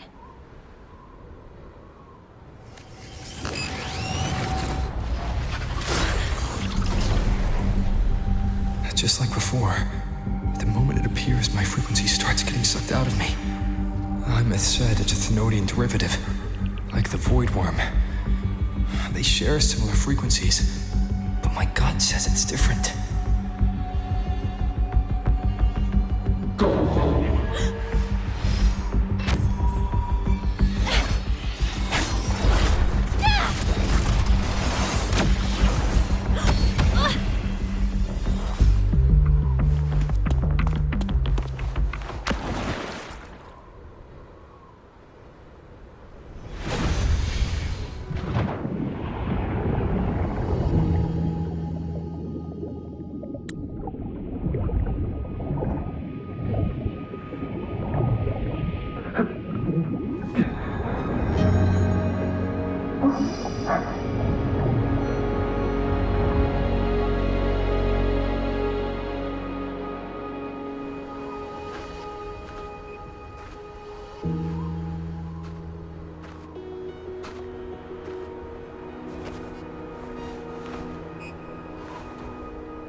What happened to ya?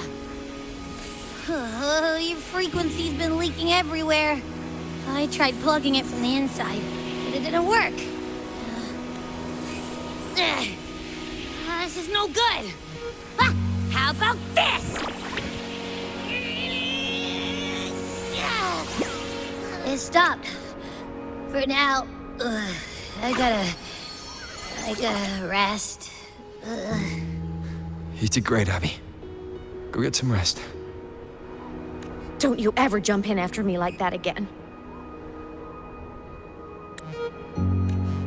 The void matter concentration down there is too high. If you fall into void space, even you could be consumed, erased from existence.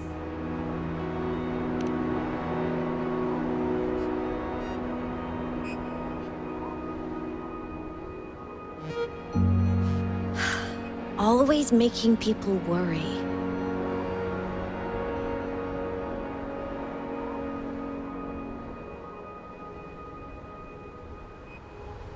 There's a theory in Lahai-Roi. Thenodian Aleph 1, the devourer of existence, is the embodiment of voidance. The dissolution of all things. Its true form is like a black hole. And that theory is correct. I've verified it myself. So far, I'm the only one who's reached it. Because I'm already dead, and no living soul could withstand a place like that. You went inside the Thenodian itself? Yes. Think of a severe void storm as a manifestation and portal into void space itself. A higher dimensional plane. It's pitch black, but also like a kaleidoscope. Inside, time and space aren't linear. Everything is warped. Things the Thenodian devoured from different eras can be sitting right next to each other. I know you fought many Thenodians, but Aleph 1 is different. It's already won elsewhere.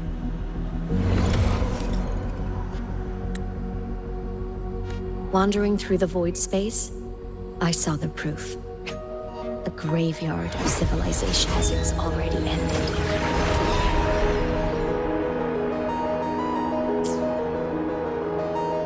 The Thenodian's presence in Lahai-Roi is only a sliver of its true self. It's been trying to break through the seal on the Strider Gate to devour Solaris.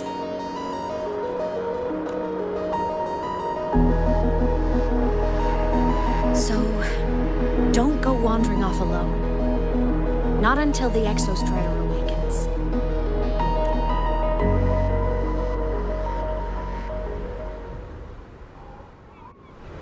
Come, let's rest at the cabin.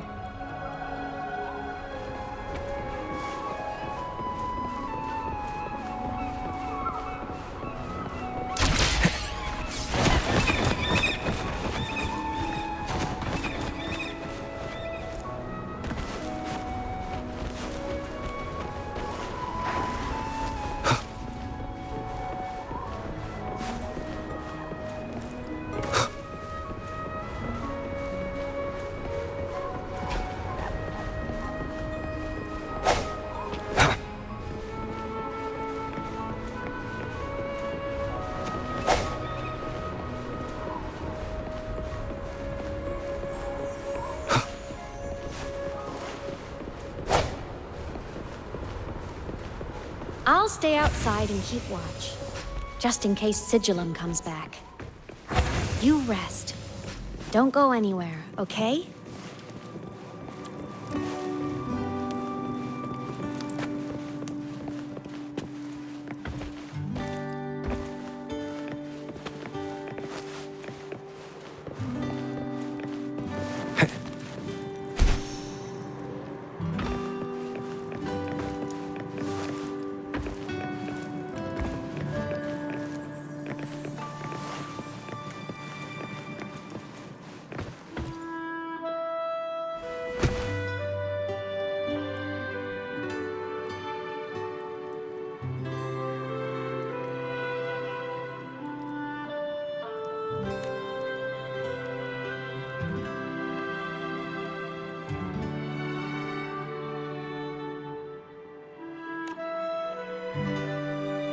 I thought I remembered something before in the lake. I should look around this cabin while I wait for her to get back. A game console. 2 controllers. The screen is covered in dust. Hasn't been touched in years. Space Fantasy Katya 6. Split stars. Most games here are RPGs or co-op games.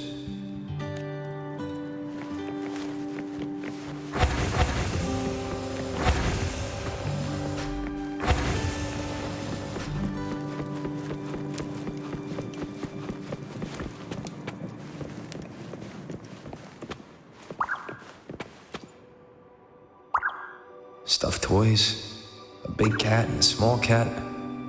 They look like they were well loved. So soft. You could probably hug these all night.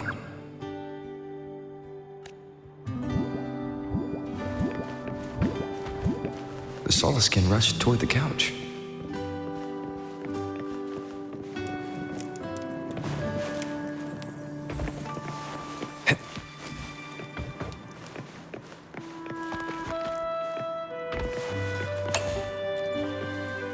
Childhood doodles, all telling stories of heroes saving the day. Well, she had a creative approach to art.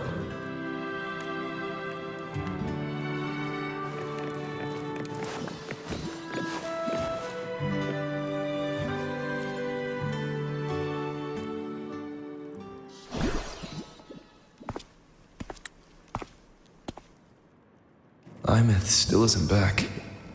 But if my hunch is right...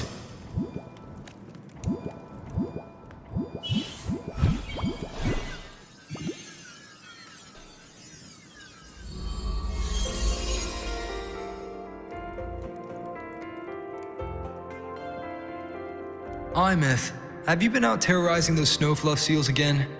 They scatter the moment they see you.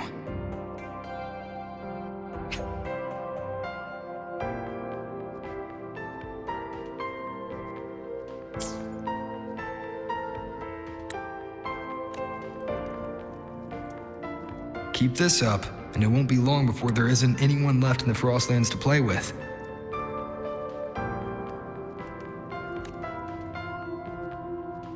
Have you finished your lessons? You start school soon. Maybe spend less time gaming, hmm?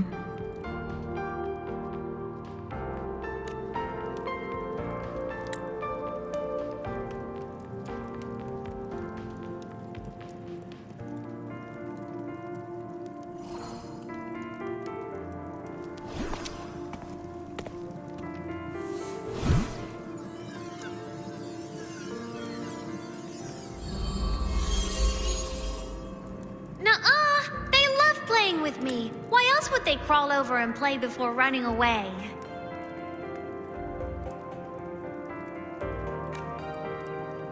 And my lessons... You promised me another level of split stars. No takebacks.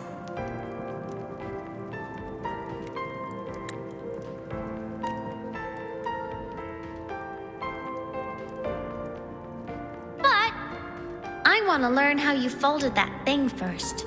Can you show me, pretty please?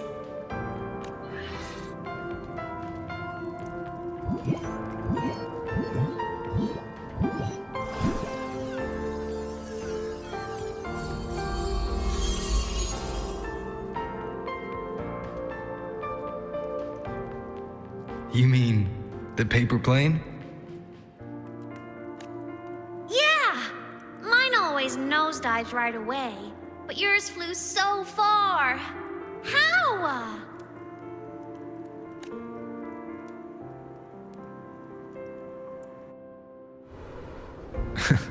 Of course, there's a trick to it.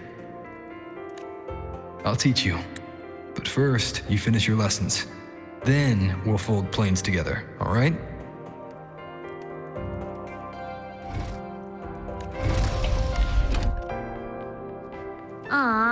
Okay. You promise? I promise. Cross my heart.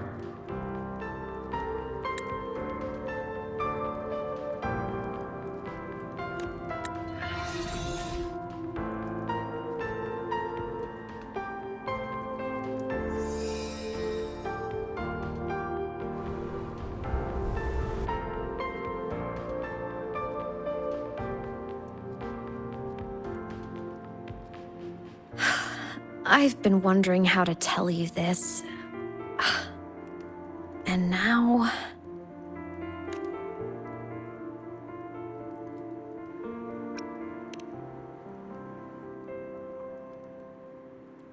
When I was little, I woke up one morning and realized I couldn't remember the sound of my parents' laughter anymore. Their voices, their faces, their warmth. Everything about them dissolved in the void storm. Later, even the memory of forgetting them began to fade from my mind. It terrified me to the bone. I didn't know how to fight it. I felt cold, and I knew I had to do something, anything to make it stop. So I ran away from Bjorder Woods by myself. I hid in the Starwood Riseway and made my way to the Frostlands. My parents, one was a foreign researcher, the other a Roya. They were stationed here during the Void Storm. I wanted to return to where we once lived, but I couldn't remember the way. I stumbled around for so long, until I finally reached this lake.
My past self saved you. I was sinking into the lake, choking. Everything was fading, until a pair of warm hands caught me. They held on tight and pulled me out. And when I opened my eyes, I saw you.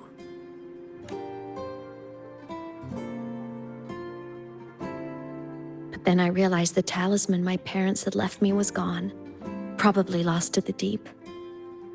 The thought alone broke my heart. I cried so hard, and you had no choice but to scoop me up, comforting me as best you could. You took me back to your cabin to get warm. And after that, well, you guessed it. I stayed with you there, under your care, until the day you left Lahai-Roi. Why did you keep this from me?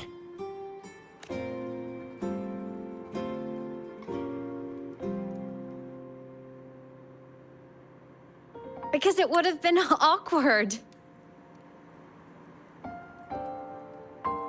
Imagine someone you don't remember runs up to you, all smiles, saying, "Long time no see. I'm the kid you used to look after."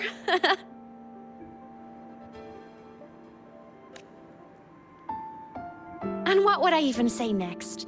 Want to go visit our old cabin? I listened to you and topped my class? Or, yeah, I accidentally got myself killed. My bad.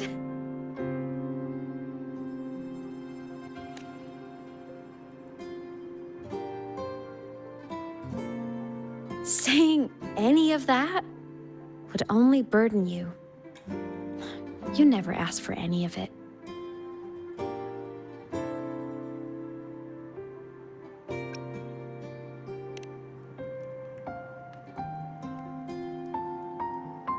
Since I woke in the Gorges of Spirits, I've met many people from my past.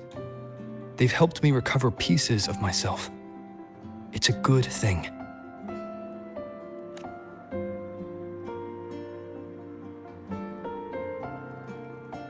I can make my own choices. You should have a little more faith in me, Aemeath. I see.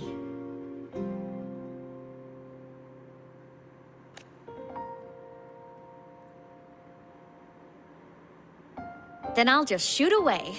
My freshman speech, my first song release, the time I hit a new sync rate record. You missed all the big moments.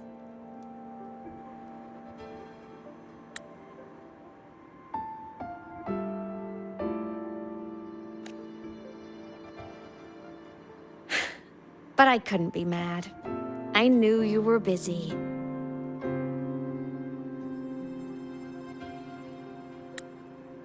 You were always off saving Solaris from the lament. You had to. And I do think that's a good thing. So I thought, why can't I do the same?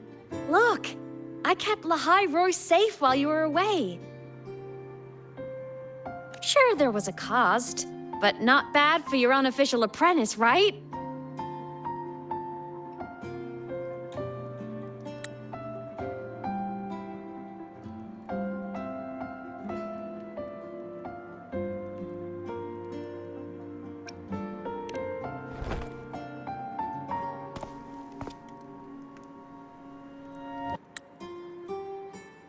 You think so? Hearing that from a big old savior like you, well, that's nice.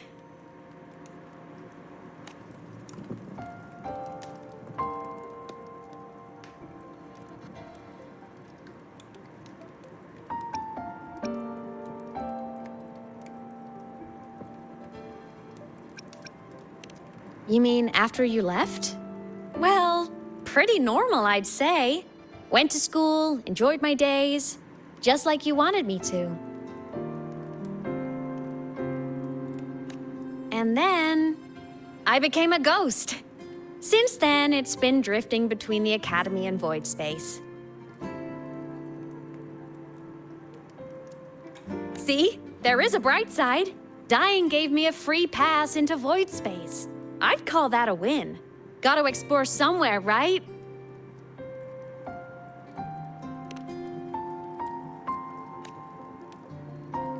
Saw you? Oh, you mean that thing you brought up in class? About me helping you take down the Eye of the Threnodian? Honestly, I don't remember a thing. But if the Threnodian was involved, it must have been in Voidspace. Anyway, no clues from me. Threnodians having weird powers is nothing new. Or maybe you were just seeing things?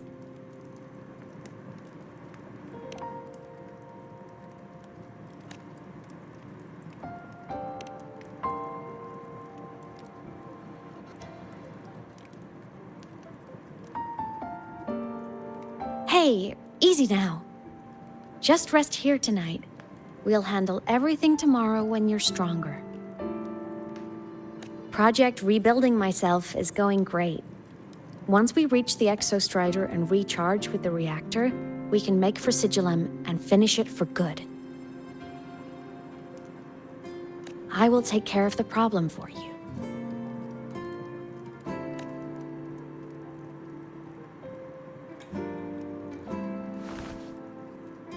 We will face it together, Aemeath.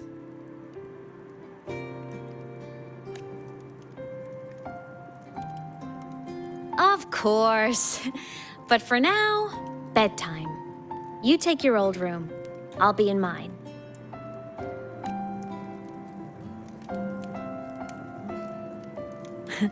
Kinda takes me back, saying goodnight like this.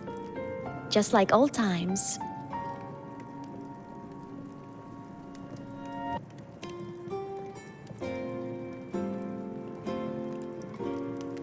Good night.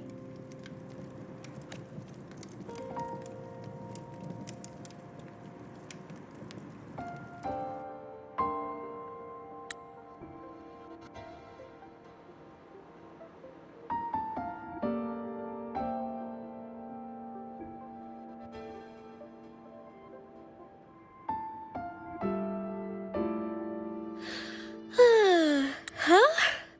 When did I fall asleep?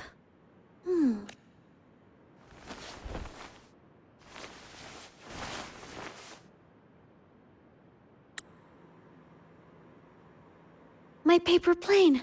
I have to show it to him.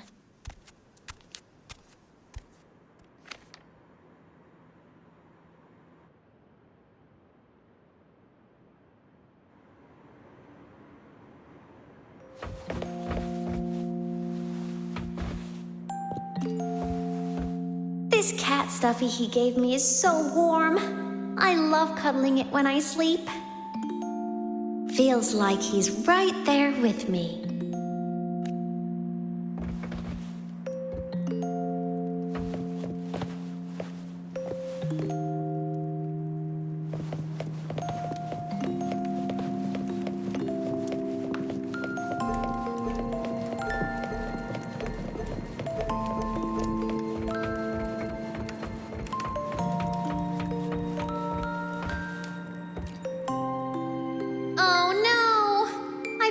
Save my game. That was my best score ever.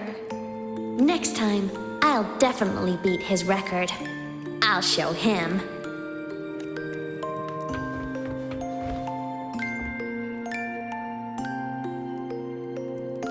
I wonder, how long will he stay this time? I wish he didn't have to go deal with all those annoying people. How tiring to have to work so hard every day. Ugh, but he never listens. I'm just gonna talk his ear off while I can.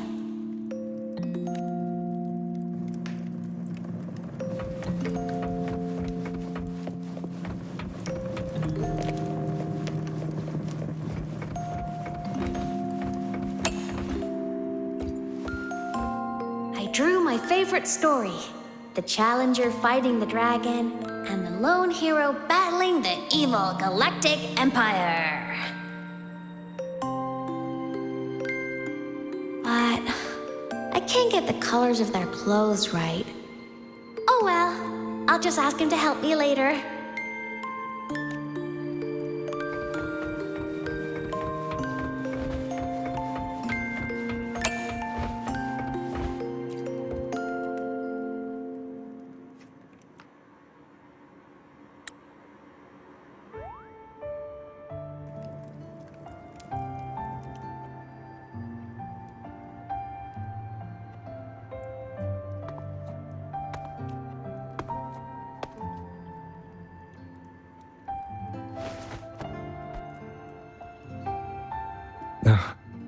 Aemeath, what's wrong? Can't sleep?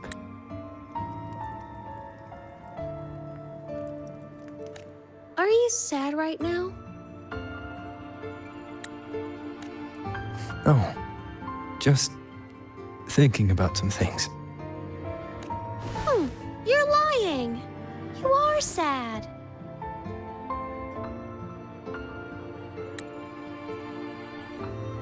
You see right through me, huh? I'm not sad. I just... Well, to put it in your words, I guess I'm thinking about my homeland. Then, do you want to go back for a visit? I can't go back. Why?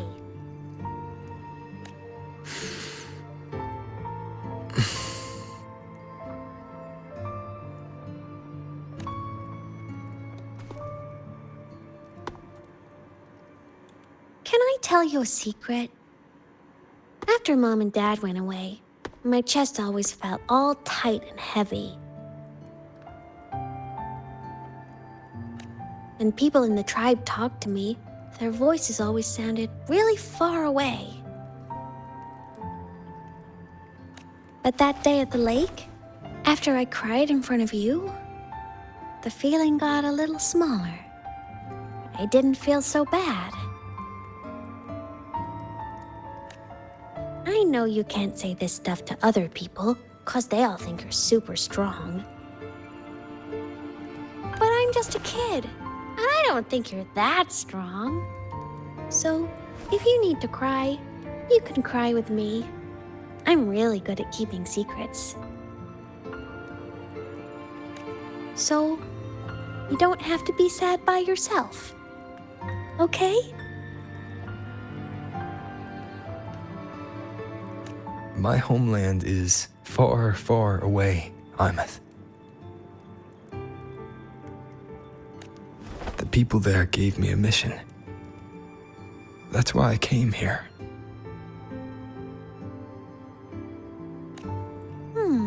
What kind of mission? It must be really important to come so far. It's complicated. Too complicated for you right now. Then just pick a simpler way to say it. I'll listen really carefully. A simpler way.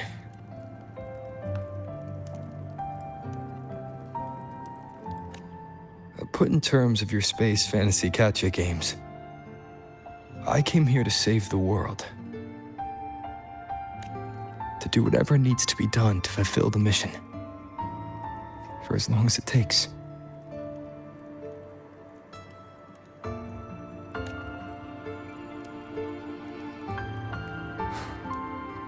But was it the right thing for me? Because one day, I realized I would never return home.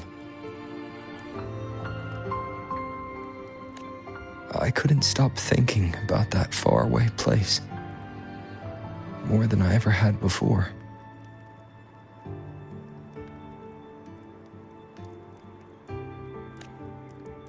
In what you'd call dreams, I'd go back, stand there, just stare at what I once called my homeland. Even if staring didn't change a thing. Even if it was pointless.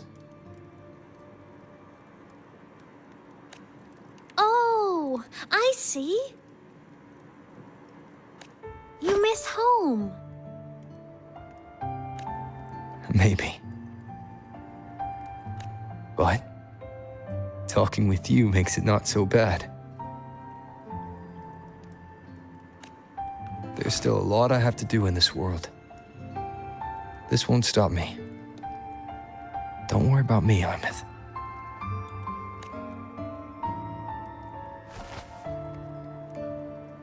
Yeah? I'm your family too.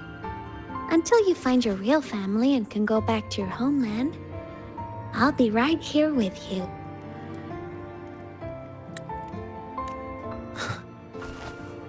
Sounds good.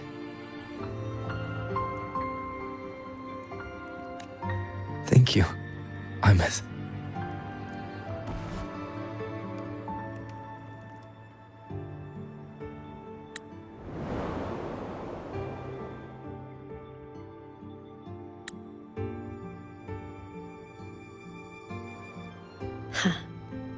A dream of the old days.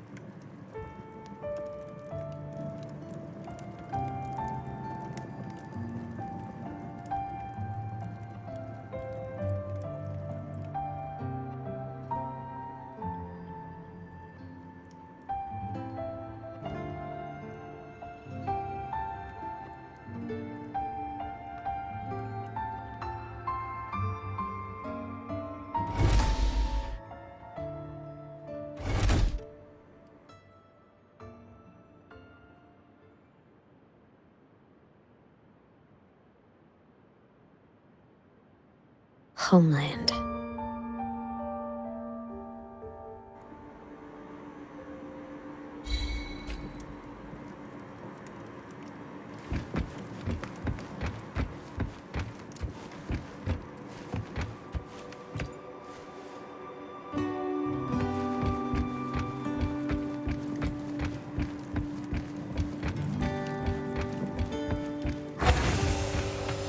Morning! Off to see the Exostrider we go! The Exostrider is surrounded by water. Perfect chance to test out that bike Dr. Luuk modified for us.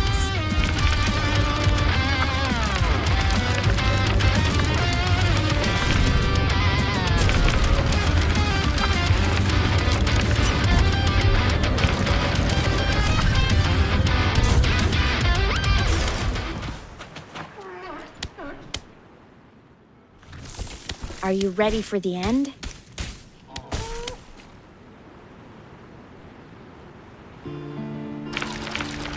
Aemeath, once you get all your power back, will people be able to see you again? Hard to say.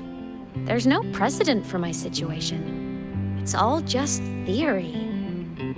But what if it works? What would you want to do then? Haven't decided.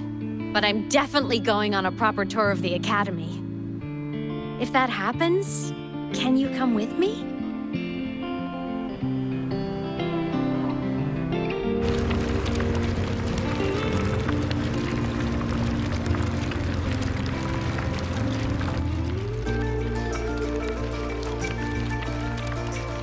Look, it's sleeping.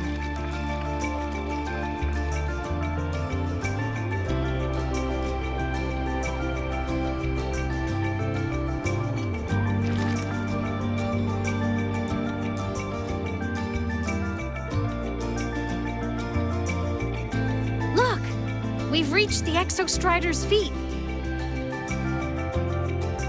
Once I find more pieces of my existence here, I'll be strong enough to face Sigillum. We take that thing down, and this is all over. All right, let's race full speed ahead to the finale!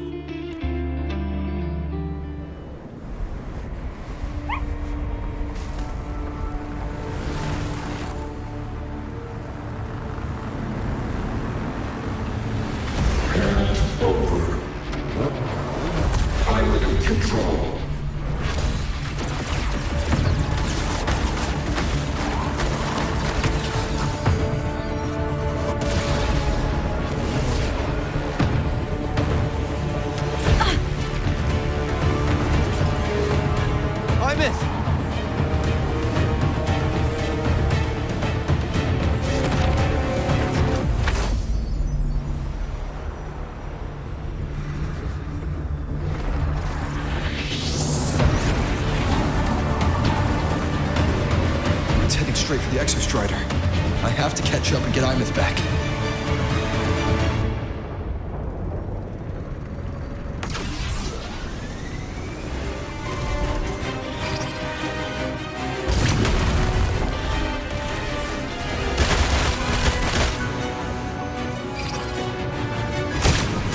Complete.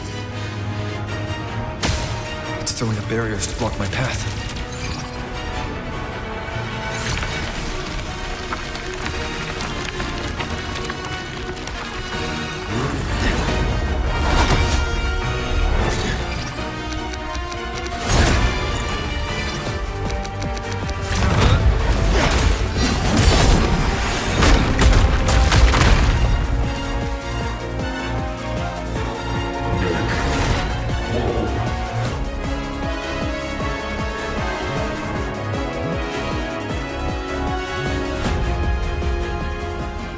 find a way out of here first. Sigillum isn't just after the reactor core. It's targeting my frequency and Aemeath's piloting control of the Exostrider as well. What exactly is it planning?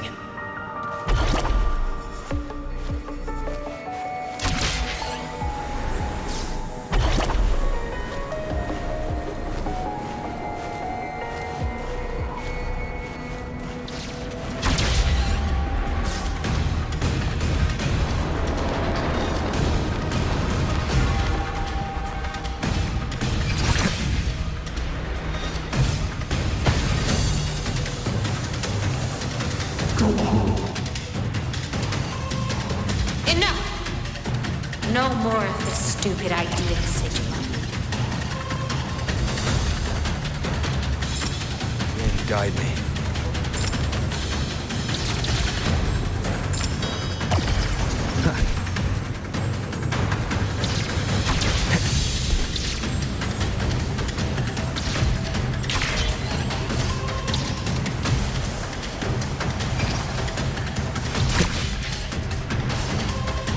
Aemeath!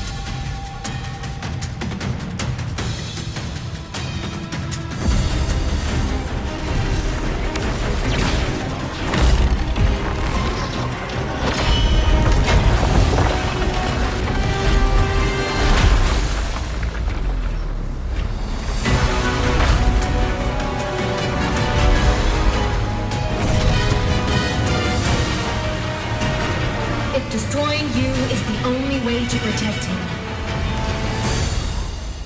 Then so be it. Damn it! Can't force reboot. Open Strider Gate. Not while I'm here. Don't even think about it. Aemeath can't fully control the Exostrider. She needs my help.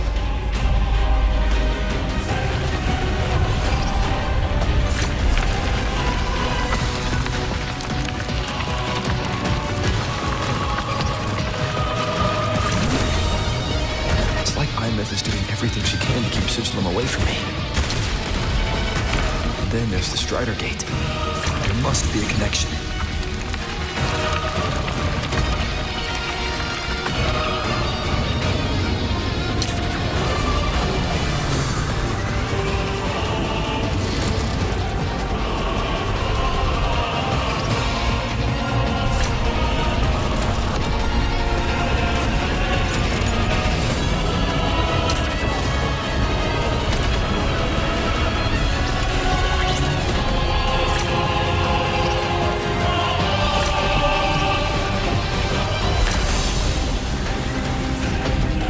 Speaking more clearly now.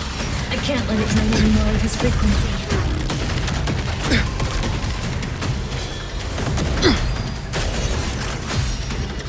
Gotta pull it inside. Gotta end this for good.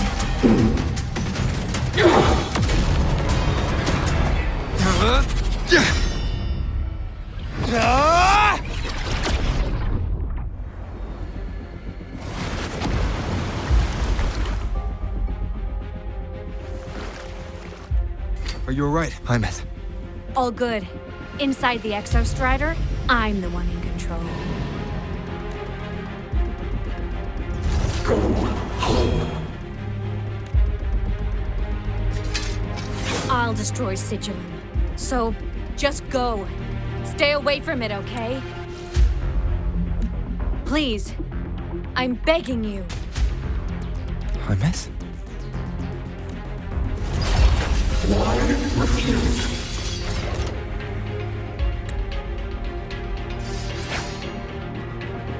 So lonely.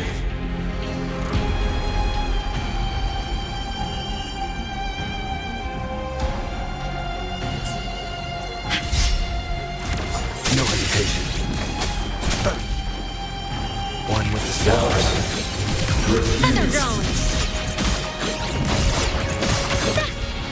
A minor hiccup.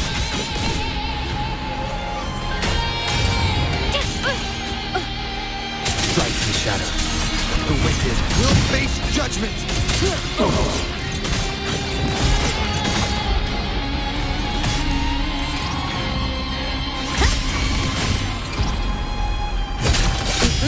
Swift and resolute. None shall whisper. Feather drones, The hour is assemble! upon. Enter the ghost!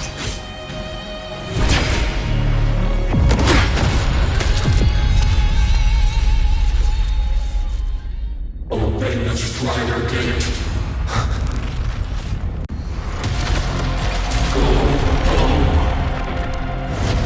Shut up!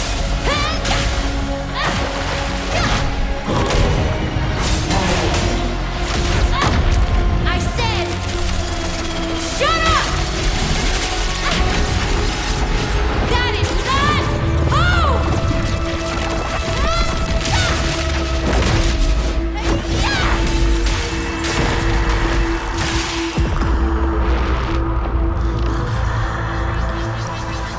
I won't allow anyone.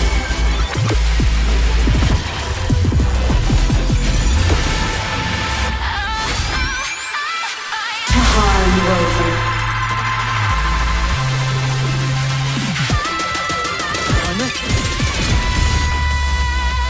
Don't worry. It will end soon.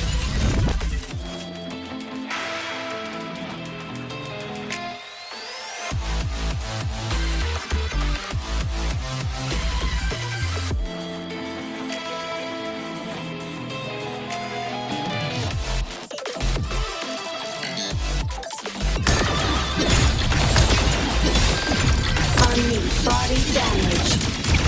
Starlight over the seas. Scorch through the void. Lasers. Light show of the finale! Fire! Order confirmed. Switch and resolute. Down with the curtain. The form of strength. Unleash. Lasers. Charge. Eclipse. This fabricated dome shall melt away.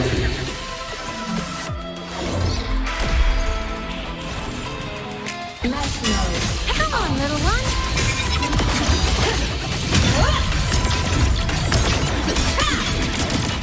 Break apart. Heroes on! Lights up! Liners. Checked. Warning sounds. Ready to launch. Endblow. The world is mine to guard! Objective locked. Projection mode. Cannon ammo. Cluster cannon ready. The savior rises! Blade cleaves the night! Herald. Purged in light. This mission has become an eternal shackle.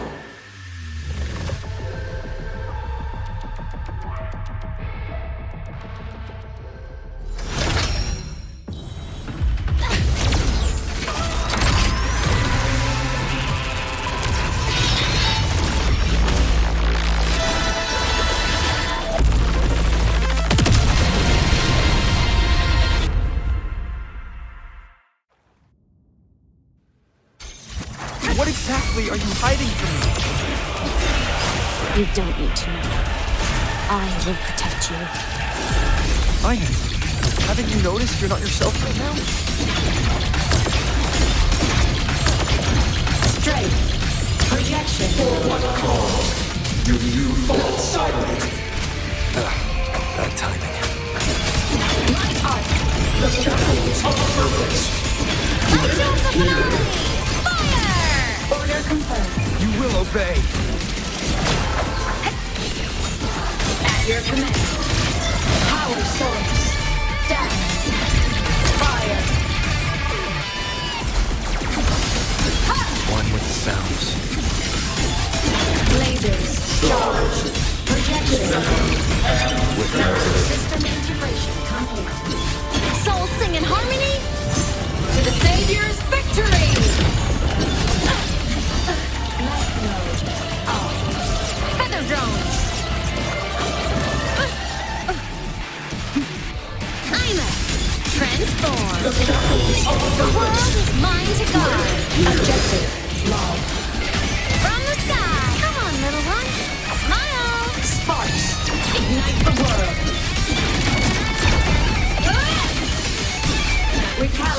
One with the sounds. Shadow descends. Hidden through. Cluster cannon ready. The savior rises. Sing your heart out. Swift and resolute. System integration. Blade cleaves the night. Herald purged in light.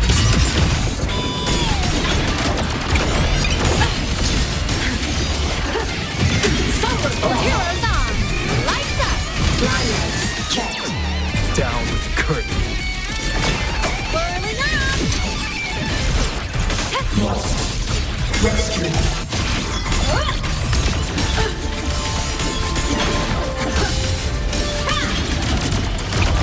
Swift and resolute.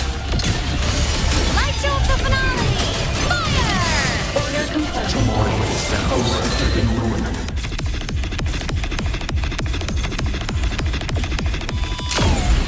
One more time.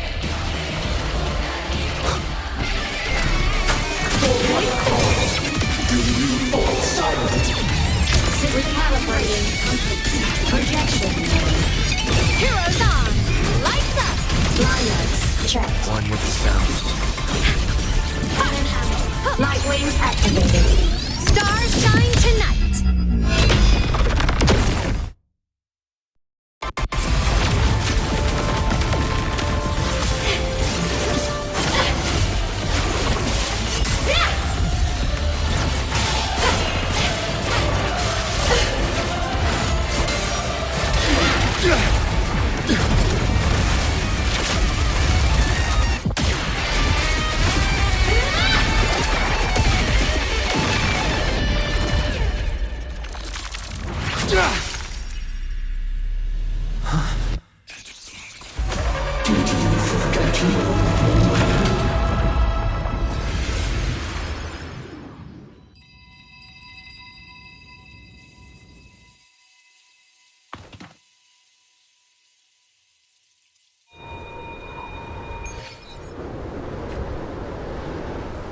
Aemeath and Sigillum are gone.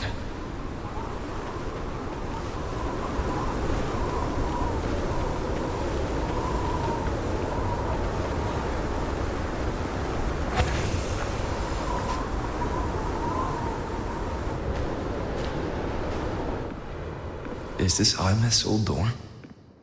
Since she can resonate with the Exostrider, even after her body was destroyed, her frequency must have merged with it.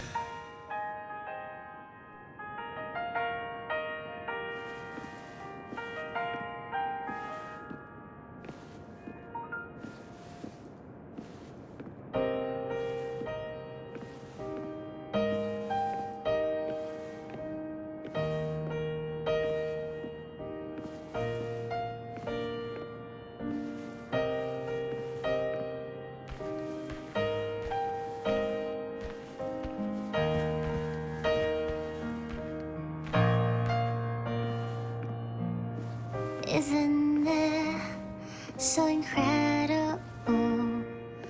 We're here sharing the same time and space. In your eyes, the stars look like thousands of bright stars. I've gazed at for thousands of times.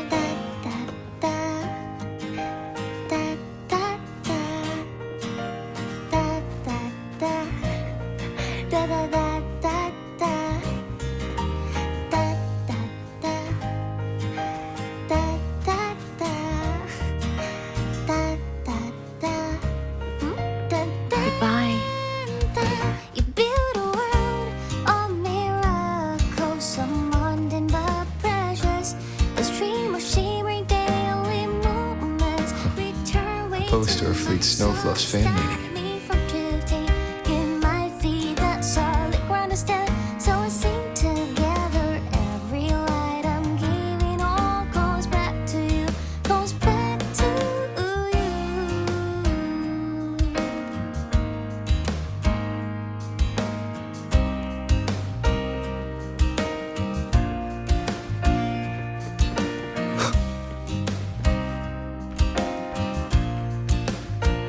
A photo album.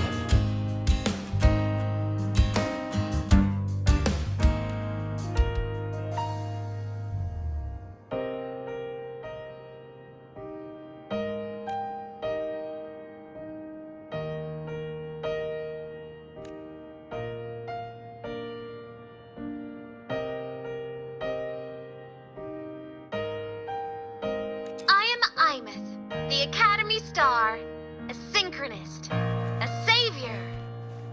Please, Don't look at me. So incredible. We're here sharing the same time.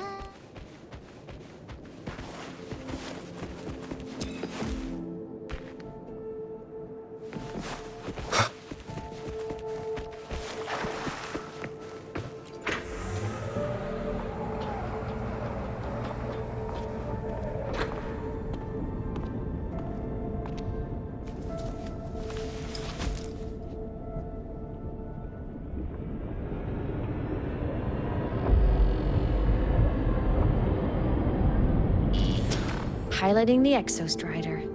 Huh. It doesn't matter to me. But if this is what it takes to lighten his burden and ease his pain, saving the world, huh. Nothing but a pair of shackles. Heavy, eternal shackles.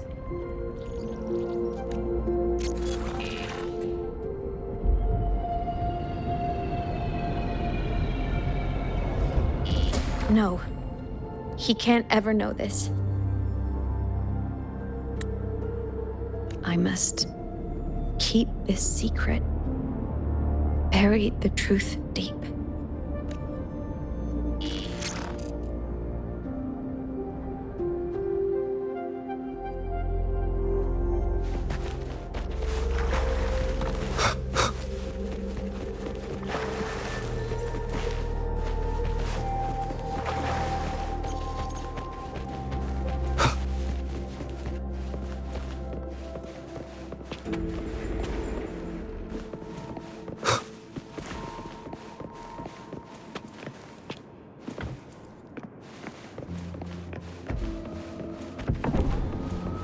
Why?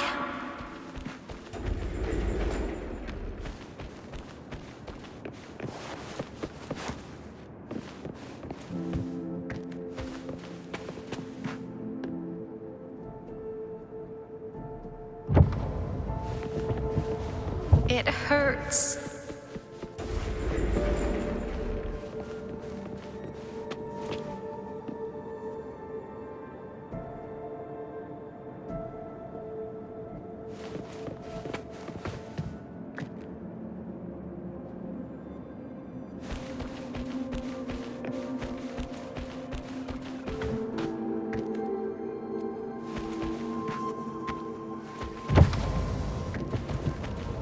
What should I do?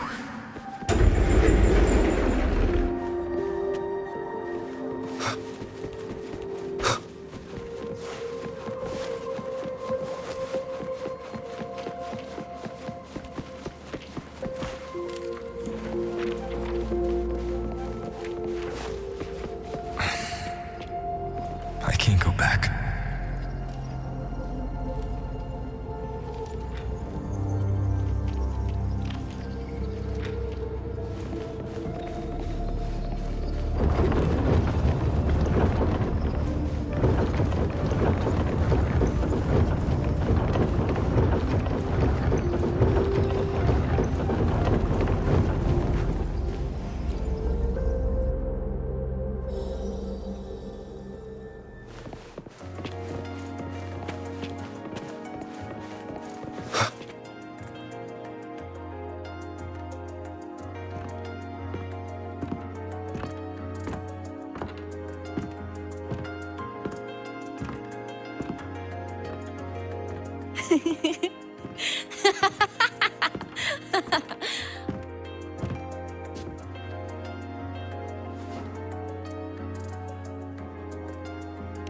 Oh, are you talking to me?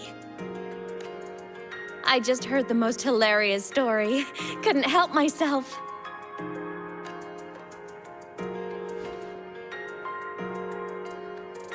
Since you asked, how about I tell you?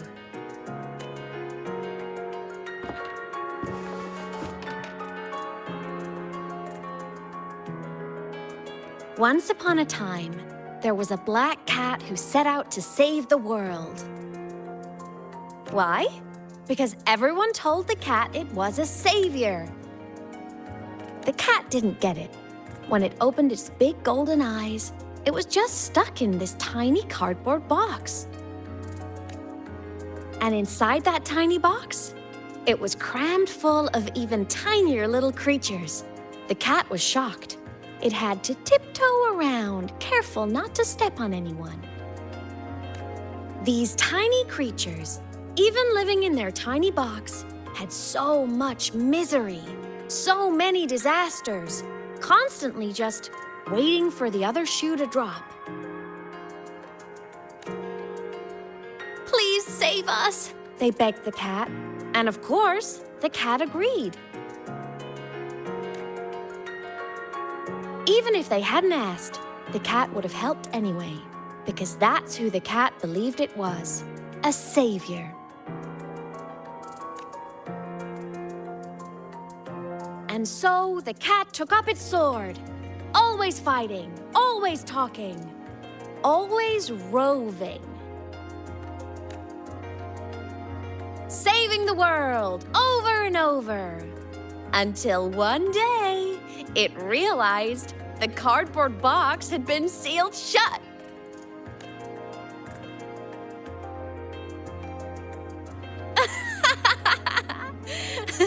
Isn't that kind of laughable?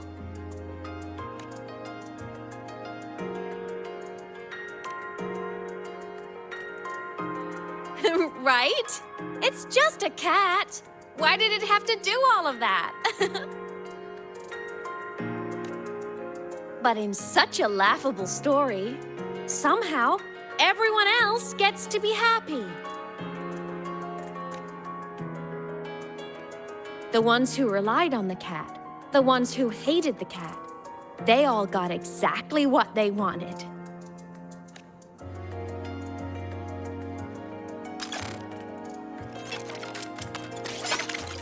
But what about the cat?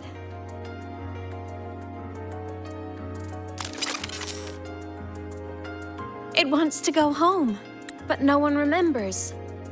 The box is sealed shut, and the ones who put the cat in there have already turned their backs on it.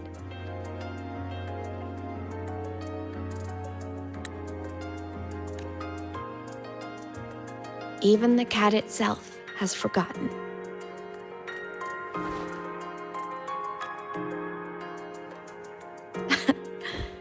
Isn't that so absurdly laughable?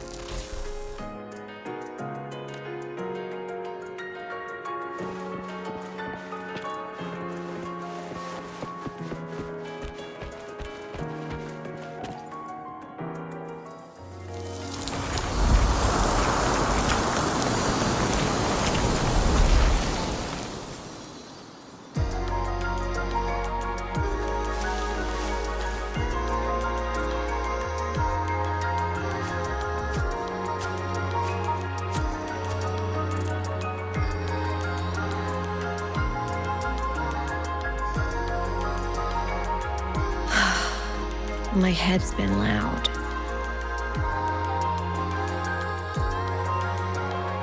There's this question that just spins and spins up. I still don't have the answer.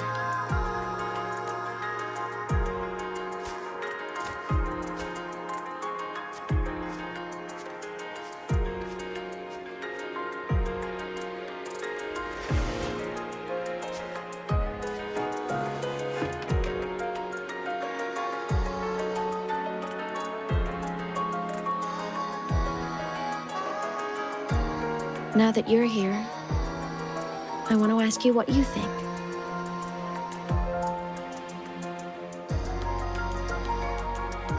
That person is my family. Family is supposed to look out for each other, protect each other. So I want to do something for him. He doesn't say it, but I can see it. All the stuff piled up inside him.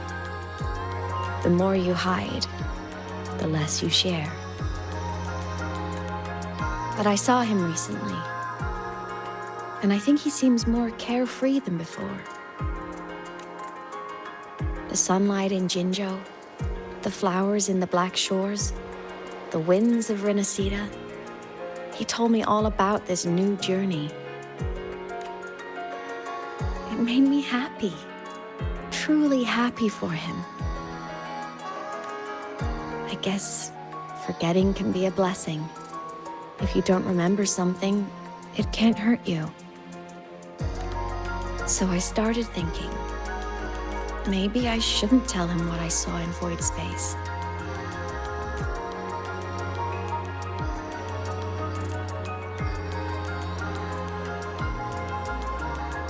All that pain he carried about his home, it's gone now. Why bring it back? If not knowing is happier, why ruin it?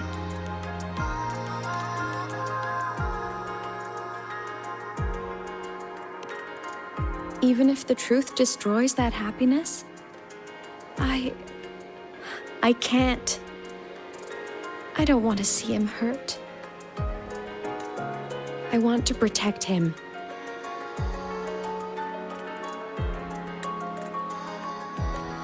We all need a little hope to keep going, right? I want him to hold on to that hope.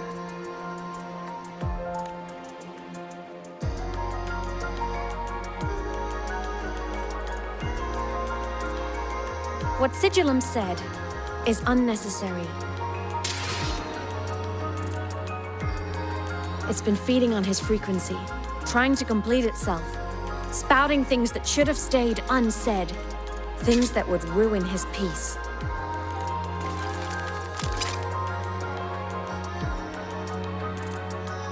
I must destroy it before it spills the truth. I brought it into this world. I'll be the one to take it out, too. Nothing truly matters. Not even saving the world. But you have to believe what you're doing has meaning. That's the only way to keep moving forward. And that's why.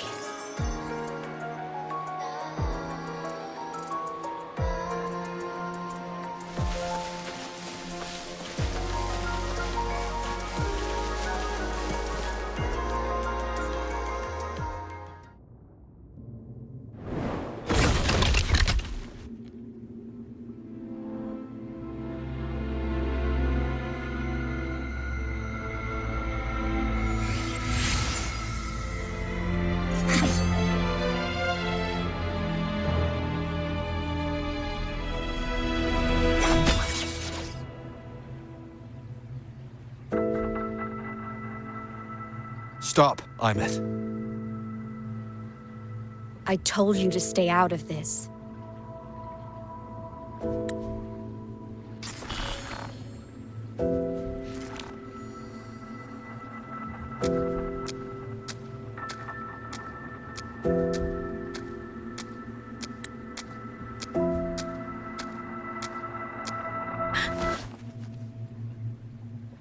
I know you did this for me. To protect my happiness. And I'm grateful. But it's over now.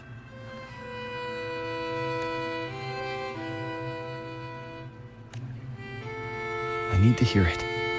All of it. Whatever the truth is, it's my burden to carry. My choice to make. Carrying this on your own hasn't been easy, has it?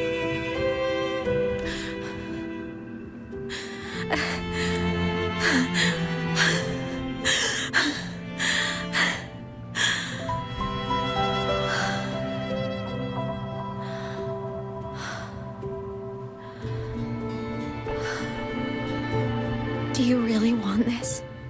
Even if it changes nothing? Even if it only weighs you down? Things only weigh on us because they matter.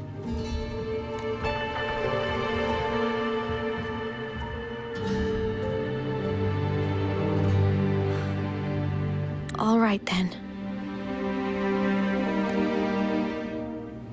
Back when we lived together, you once told me you'd come from a faraway place. that you were on Solaris to carry out a mission. Current research suggests the Exostriders and Sentinels were made with technology from the same civilization. I think that civilization is the faraway homeland you spoke of. You never spoke of it to me or anyone else again, so I kept it to myself. Until I died and slipped into void space as a digital ghost. As I wandered through the ruins devoured by the Threnodian, I stumbled upon a faint frequency. Your time is chaotic inside void space. Time is chaotic inside void space. There's no telling when it had been devoured. There's no but I could feel your warmth in it. After so long without you, I couldn't let it go. I kept it with me. Guided by its strange connection to other frequencies, I traced my way through countless overlapping spaces until I found the remains of an Exostrider. That was when I realized that Exostriders were built to transport Sentinels. They trekked through stars to deliver Sentinels to Solaris, until, during one jump, the Threnodian Aleph 1 must have noticed them. Its hunger had festered for so long that not even devouring the entire universe could sate it now. That frequency then led me to another relic consumed by the Threnodian, a creation built by the same makers of the Exostriders. It was beyond my understanding. I could only guess its purpose. A communication satellite. And within its ruined shell, I discovered frequencies tied to you. From those fragments, I saw the messages you sent home. Not about your mission, but full of longing. You said you wanted to go home, even if just to lay eyes on it one more time. But their reply was a rejection, because it wasn't part of your mission, because it was unnecessary. They were the ones who cut communications. They ignored every wish you had outside your mission. They forced you into this life of roving. And still, you crossed the stars to fulfill their wish. How could they? How dare they treat you like that? In that moment, I was drowning in pain. I didn't know how to help you. I didn't know if I should tell you. I didn't know what future you'd even want. That's when your frequency I'd been carrying with me. It was corrupted by the void matter. It tore through my power, and Sigillum was born. It was born from my mind, from all my worries, my fears, everything I imagined you'd suffered. At first, it acted on nothing but the instinct to go home. It craved your frequency, trying to make itself whole, trying to seize access to my piloting control. So we could reactivate the Exostrider and cross the Strider Gate to get back home. Exactly. The more of your frequency it consumed, the more coherent it became. I couldn't let you hear those words, so I tried to destroy it.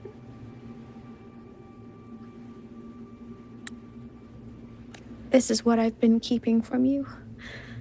I'm sorry.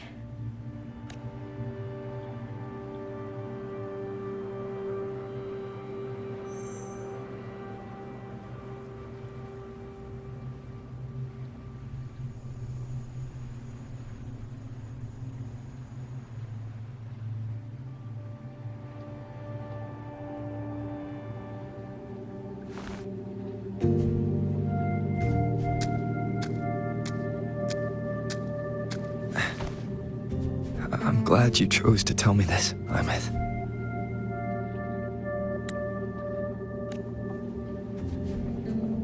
Hearing this, it's a lot to process. I'd be lying if I said it wasn't.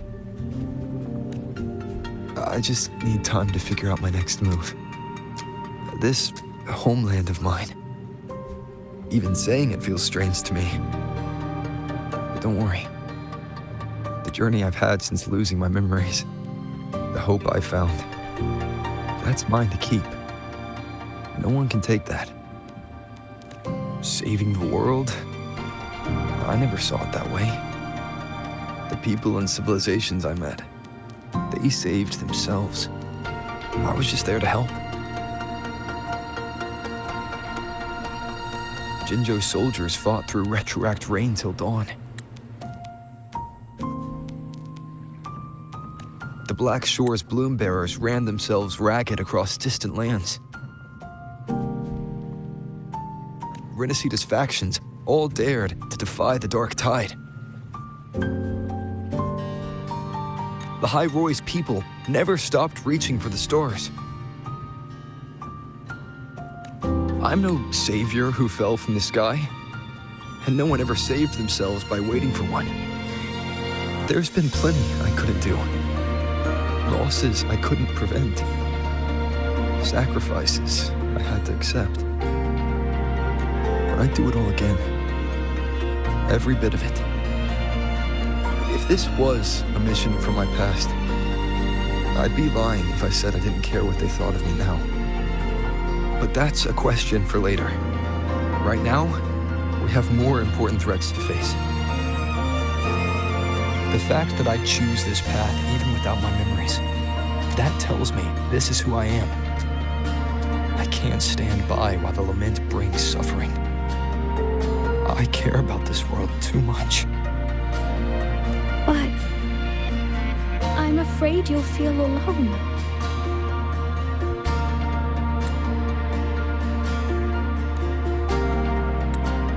With everyone here? With you here? Not a chance. I will be there for everyone as we head toward our shared future, leaving the past behind.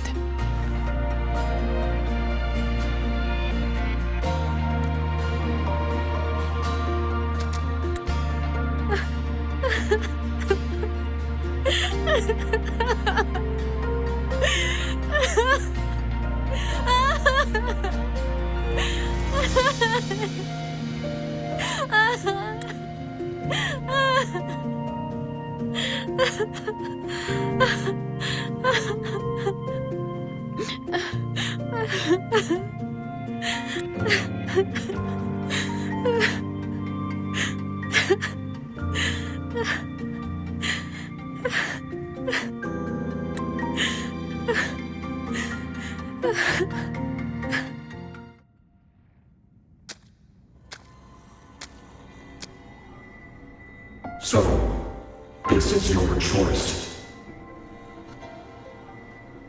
Is it worth it?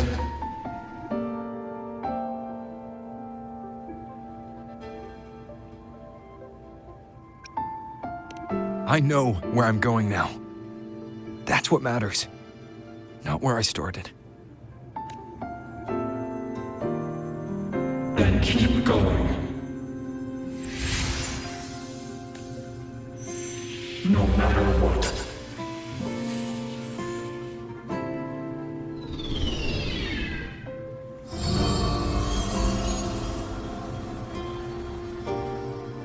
The core. It's returned to the Exostrider. It's one step closer to finally awakening. And you? Your power should be restored now that Sigillum is gone. It's more than restored. The core's return has rebuilt my frequency from the ground up. I'm a full Exostrider resonator now.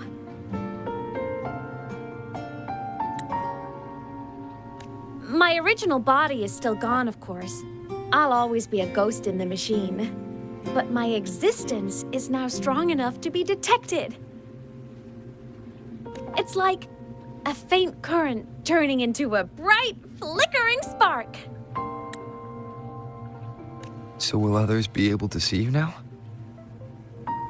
That's right. Guess our little road trip movie's come to an end. Time to head back to Star Torch Academy. Together.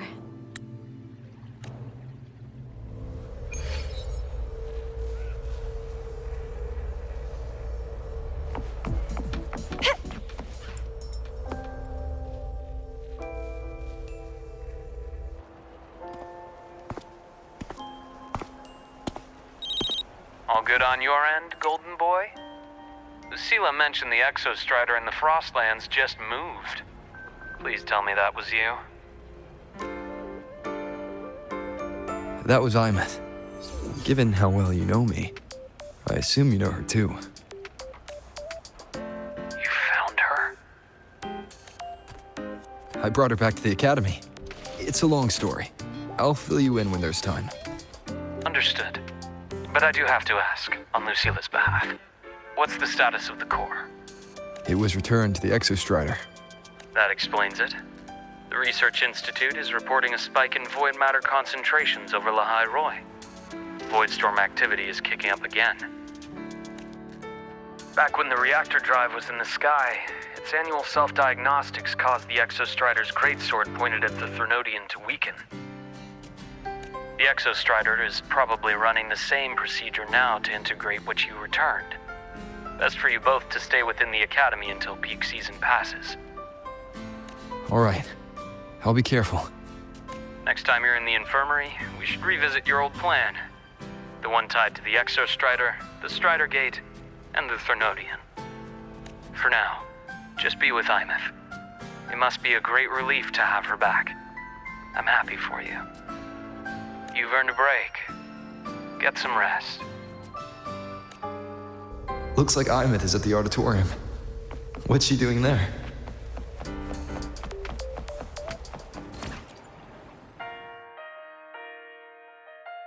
You know what? I just had a brilliant idea. Why do I feel like someone's about to get in trouble when you talk like that? Hey, that's a totally unfair stereotype from when I was a kid playing with snowfluff seals.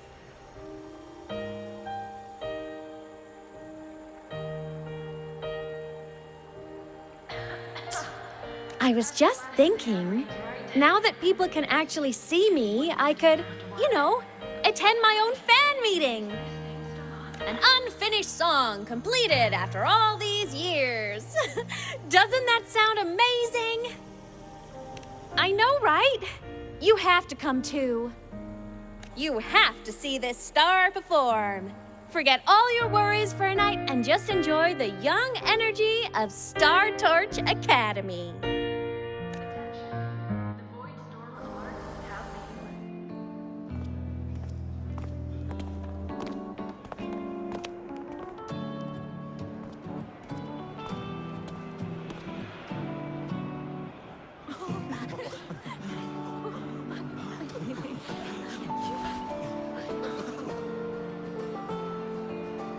For years, the little website I threw together to post songs kept getting comments. They'd talk about how much they loved a song, or share problems they were having in their lives, and then they started connecting with each other. I never saw myself as a hitmaker. I was just an amateur, singing what was in my heart. But over time, they stopped being just my songs. They became a melody that connected people. If my listeners want a complete song, I'll finish it for them. Or maybe for me, too. You really do care about the people of Lahai-Roi, don't you, Aemeath? I guess I do now. Wouldn't have said that at the start, though. To be honest, I never had some grand passion. Before I became a ghost, I just wanted to live an easy, happy life and try a little bit of everything. And my whole I want to be a savior thing? Well, that was just me trying to copy you. But after I died, I had all this time. Time to notice the people and things in Lahai-Roi I'd overlooked before. So many people here dream of becoming stars themselves, but that was never my dream. I'd rather be the one who looks up at the stars, the one who watches over them.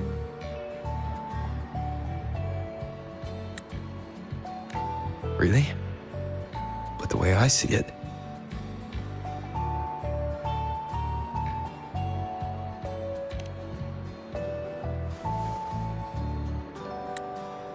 go on then, Aemeath. I want to hear you sing. You'd better, because you're my most important audience today. But first, you need a better look for the show.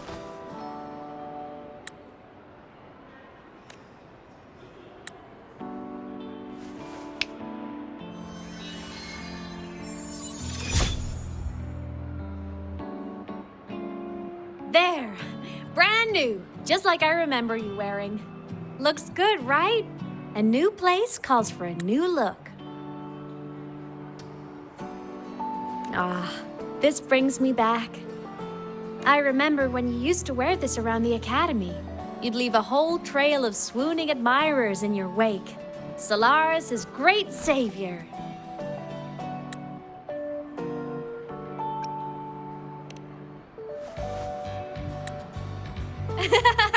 What? Are you blushing?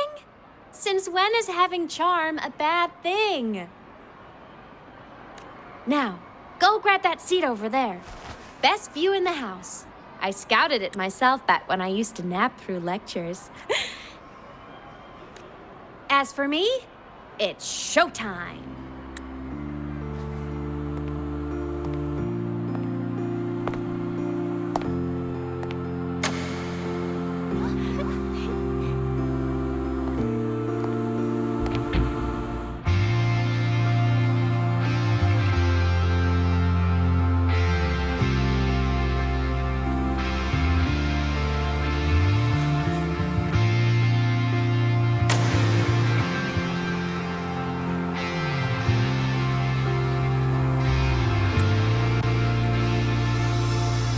Isn't it so incredible?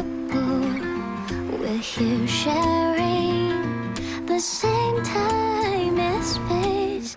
In your eyes, the stars look like thousands of bright stars. I have gazed at for thousands of time, and they always we just take flight. With the truth to be your guiding light.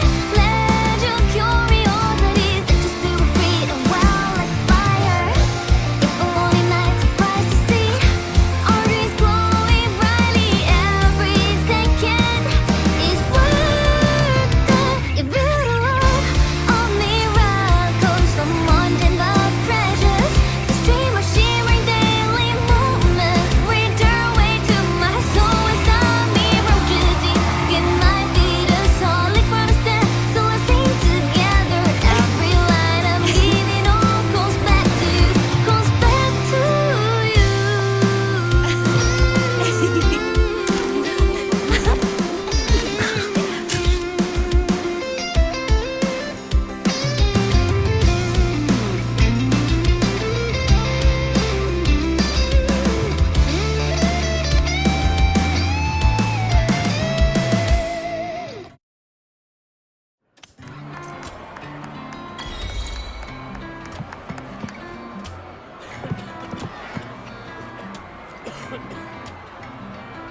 Aemeath. I heard that name from a senior in energy science, but I never imagined she was Fleet Snowfluff. No. No, I can't accept this. Why? Because she was the social butterfly of the academy. The professor's headache and their golden student all in one. I still don't see why that's upsetting. It all sounds great to me. Her song, Fallen Petals. After hearing it, I always pictured Fleet Snowfluff as a tender, gentle soul. But now...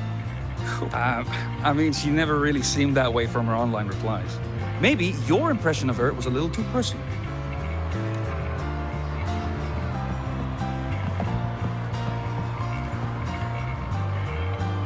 Aemeath from Rebel College. She's been missing for years. Why would she be here? Aemeath? But the same one Professor Sakya always talked about? Yeah, she always wanted her as a mentee. She still brings her up to us. I thought the biggest problem would be that little rascal refusing to finish her studies, or me finally losing my mind from her antics. I never thought she'd just vanish. Professor Sakya is gonna be over the moon to see her.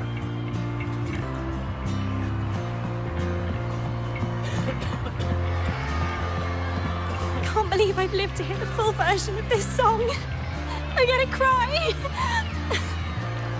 Oh, you're so talented. Why did you stop posting new songs all these years? An autograph! Please, Fleet Snowfluff! All right, all right. Dry your tears. Autograph coming right up. Why haven't I been writing? Oh, you know how inspiration goes.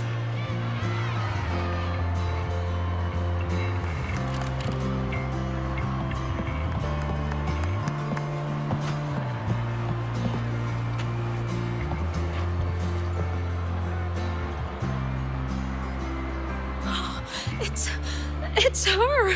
Fleet Snowfluff! That's definitely her voice. Oh, I can't believe she's actually here. See? Skipping class was totally worth it. Oh, she's so bubbly and spirited, just like her songs. I'm getting her autograph later. Of all the songs she's posted online, my favorite is Indigo Universe. What's yours? Of course, it's the Tard E song. It's so funny and catchy. You can't be serious. That song's pure brain rot.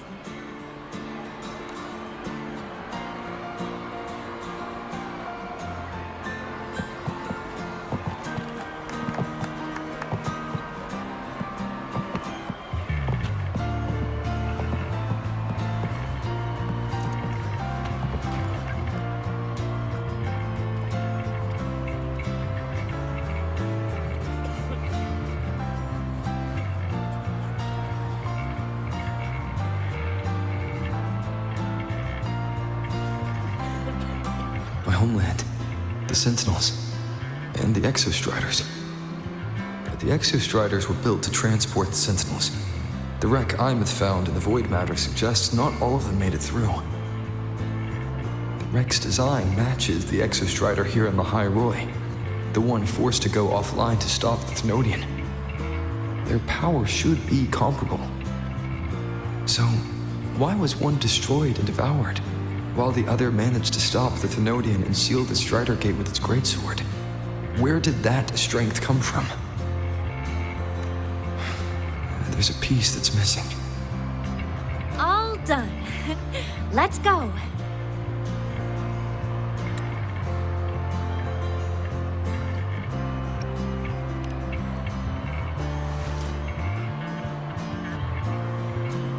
Please, a little meet and greet? I used to host huge parties at the Academy. So, where to next? A wander about the Academy, just like we planned. No rush, just a quiet stroll.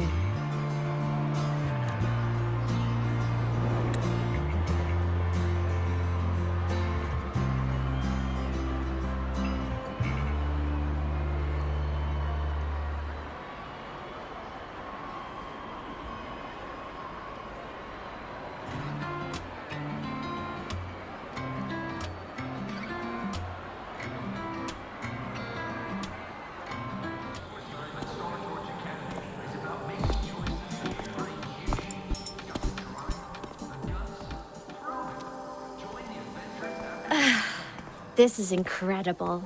Having company like this? The boredom I felt as a ghost could have literally killed me again.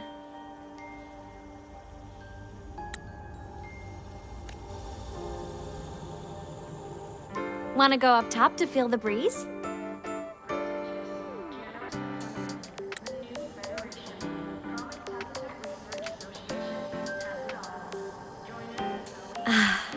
I'm so happy right now. Really. Even a fake sky can hold such beauty.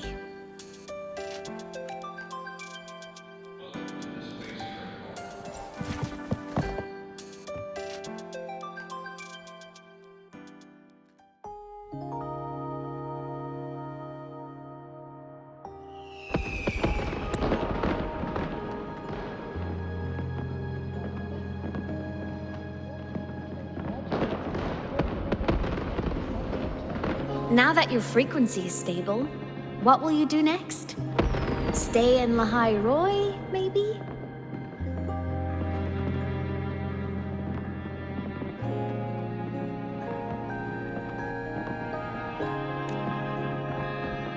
The Threnodian here needs to be dealt with first.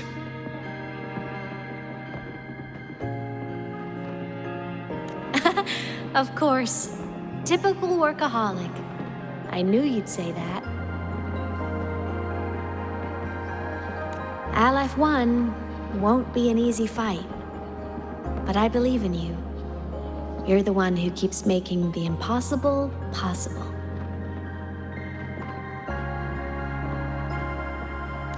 And after that, will you keep traveling? Any destination in mind?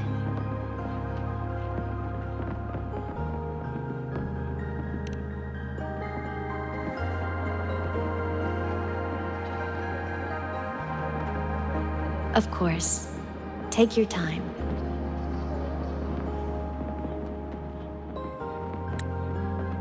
This world you've chosen is vast. You can go anywhere.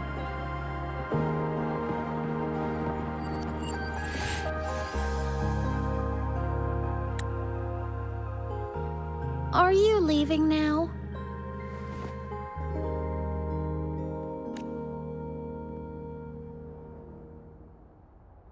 Yes. There's something I have to do. The Academy will look after you. Or you can go back to live in Bjorder Woods. When will you come back?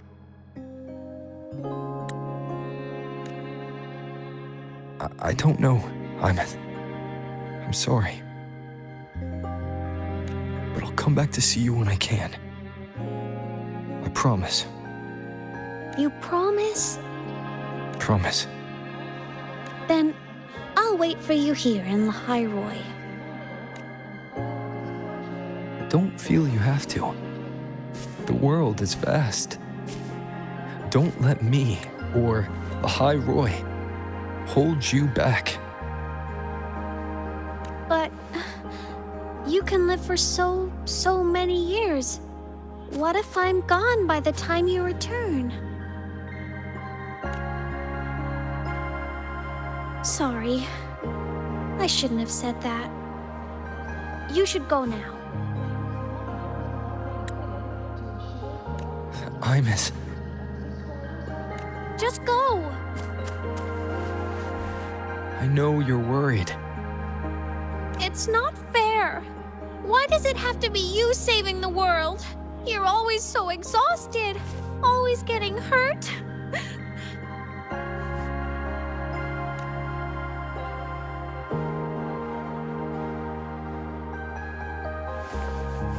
Look, Aemeath. I've walked through lands torn apart by the lament. Every tear weighs me down, and every cry breaks a bit of my heart. Their pain is no different from mine. Neither is their joy. So if I can help, I will. I have to. Then I'll be the one to protect you someday.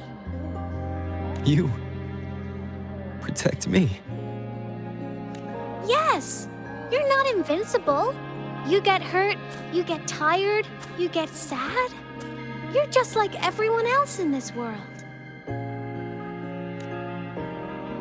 So I'll protect you. I'll chase off anyone who tries to hurt you, like Katia from Space Fantasy. I'll I'll become a savior, just like you.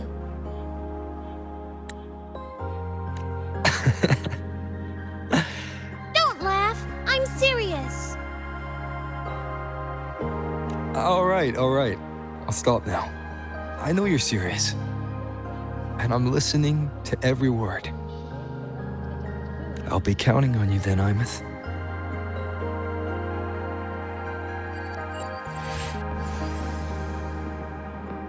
Tired? The frequency Sigillum took is coming back. It's not a great feeling. Abby's already helping me recover through the tacit work. I'll be fine soon. Just close your eyes and take a nap. You deserve a little peace.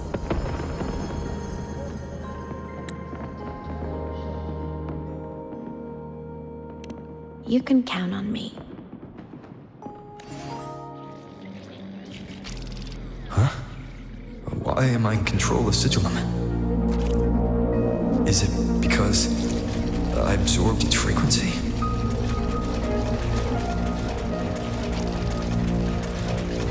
Aemeath's mind space is even more chaotic than last time.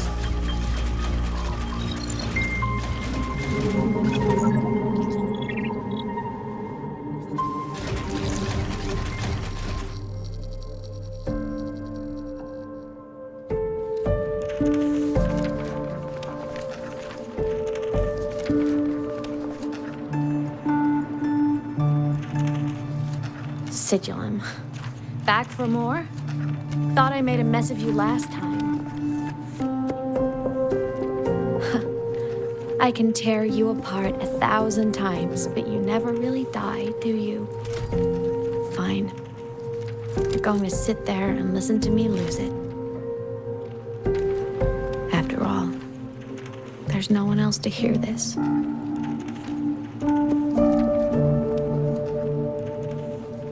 I can't speak. Or move. Was Sigillum incapable of speech back then?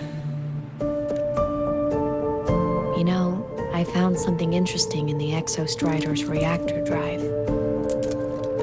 A message left by my future self. Years ago, while sailing the stars towards Solaris, an Exostrider caught the attention of Aleph 1. Both of them tore through the Strider Gate, clashing in the caverns deep below. The Exostrider has combat features, but it was still no match for Aleph 1. Its body was shattered, energy nearly depleted, and void matter kept pouring through the Strider Gate. Aleph 1 kept pushing, desperate to squeeze its whole disgusting bulk into this world. It was almost successful. It would have ended everything.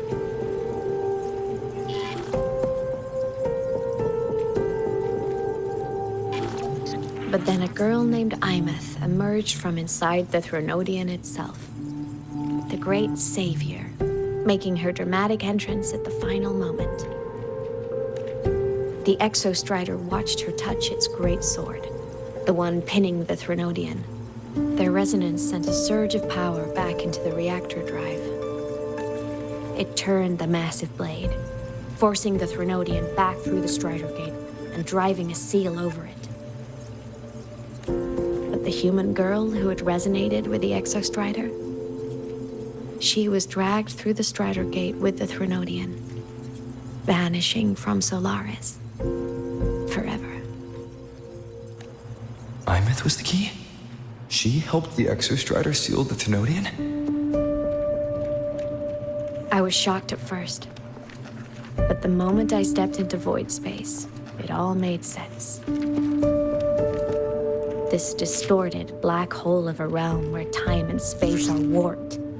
It appeared when the Threnodian came to Solaris. Anything lost inside can exist in multiple moments at once. Things caught in it can be thrown into junctures of time they were never part of. And I can move through it all. The void matter can't touch me.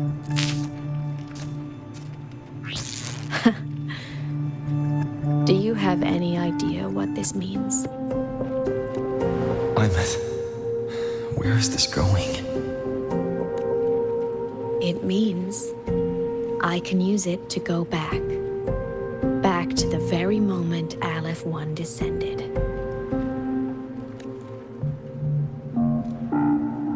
Time, cause, effect. Perfect closed loop. But my meeting with him all those years ago, that wasn't the cause. It was the effect.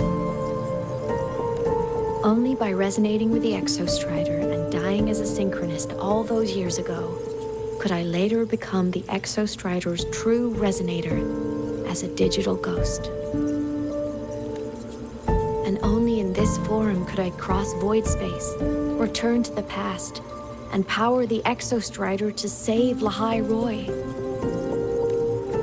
And only because Lahai-Roi survived could he have ever come here, rescue my younger self, and let me grow up here to become the chosen synchronist in the first place.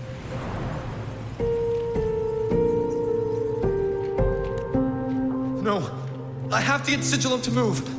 I need to stop!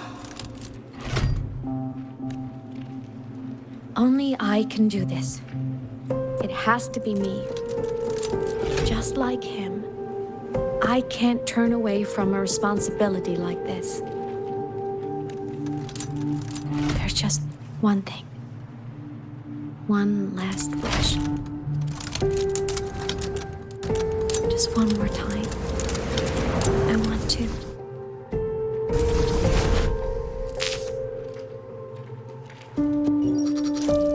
Aemeath.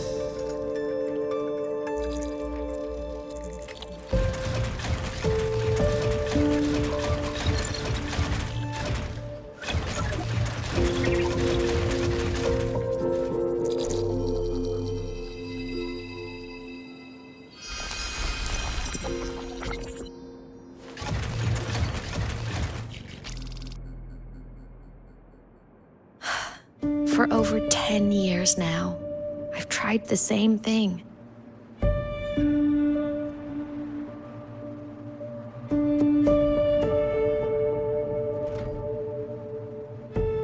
Every time the reactor drive ran its self-diagnostics during peak Voidstorm season, I tried to reverse time. And every time, I failed. I just wasn't strong enough. But now, further along the timeline, the edges of void space are beginning to collapse. I don't know why the Threnodian is changing, but I know there won't be another chance. I have to make the jump now, during this peak season, while void space is still stable. I'm not that child who needed protecting anymore. I have a duty to fulfill. Lahai-Roi is my responsibility. So if I can help, I will. I have to. But before I go, I want to see him again. That's my one selfish wish. I want to talk to him, to know how he's really been. I want to spend a little more time with my family. I was always afraid that when he finally discovered the truth about himself, he'd feel so alone. But it's all right now. He told me about his journey after losing his memories. It was meaningful. He met people. People who care for him, who miss him. People he formed connections with. So even knowing the truth about his homeland now, he won't be alone. He has a reason to keep living. That's enough for me. Now I can finally let go.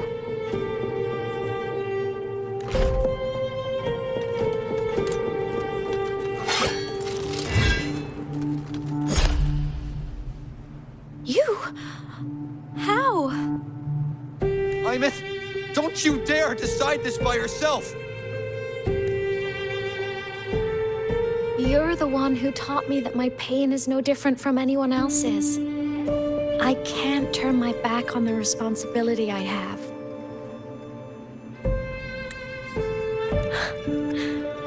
Forgive me.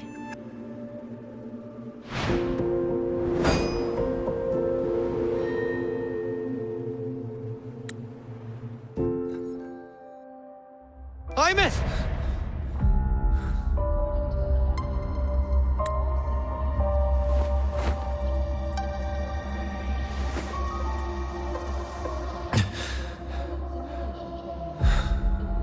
She's gone. This is the piece I was missing. Luuk said the core's self-diagnostics would trigger peak Voidstorm season. She knew. When she returned to the core, she already knew. She's been waiting for this moment. Waiting to travel back in time. The lake in the Frostlands. The void matter is densest at its depths. If I'm lucky, I can find a way into void space from there. I can still catch up to her. I have to move now.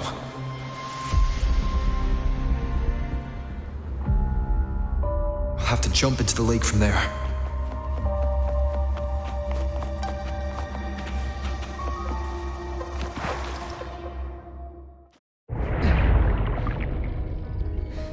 Don't go!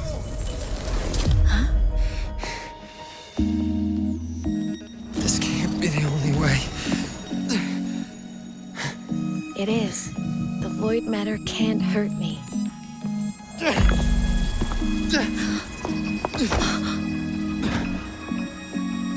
Don't try to save everyone on your own. This time, you have to trust me. No. If you do this, there's no coming back. The Strider Gate will shut you out forever. This is the only way. The loop will close. And Lahai-Roi will survive. Aemeath! And we will find each other in the Frostlands. To the very edge of the starry ocean, even if our mean to fall apart, I will get sad to you for all time. Voyage, may your path be clear, may you get aware. Trees are all crystallized with waves, critical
We had our time, short as it was, but it mattered. But even family can't stay together forever. The time to part always comes.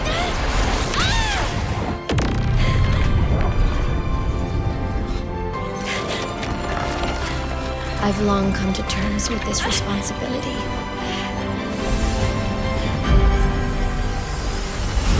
I don't regret a thing.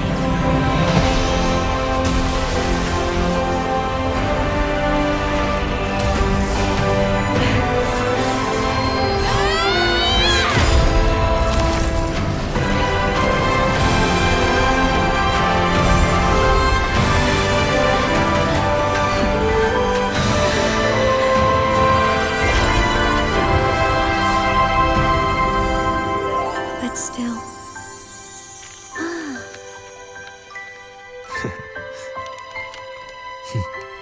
Wish I didn't have to leave.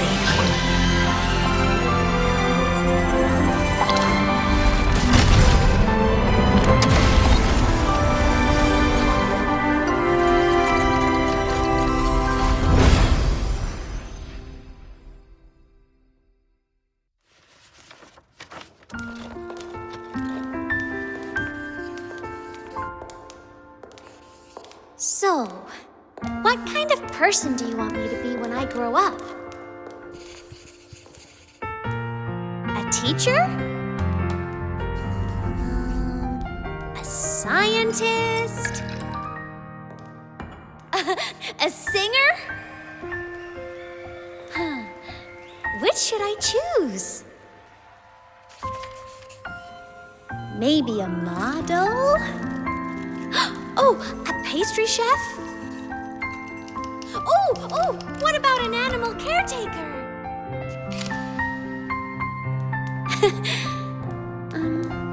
What would make you proud? Aemeath? My only wish for you is that you live a happy life. I see. And you? What's your wish for me? I wish that in your long, long life, you never forget how to feel the sorrow and the joy. Oh, getting to share this final journey with you makes me so happy.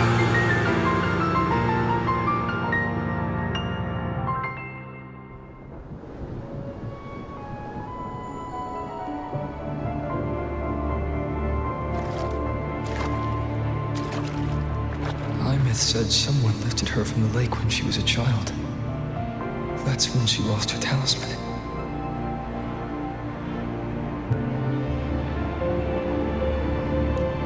It wasn't my past self who saved her. It was me. Right here. Right now. My failure to save Aemeath, has it already become part of Lahai-Roi's chain of cause and effect?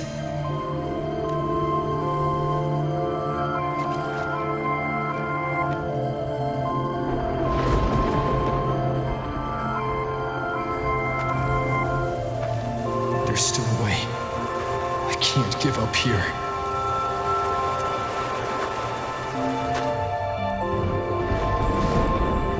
Aemeath is on the other side of the Strider Gate. I'll just go through it and bring her back. Someone has to pilot the Exostrider, open the Strider Gate, and deal with the Thernoidian anyway. I'll do it. The odds are slim. They're not zero.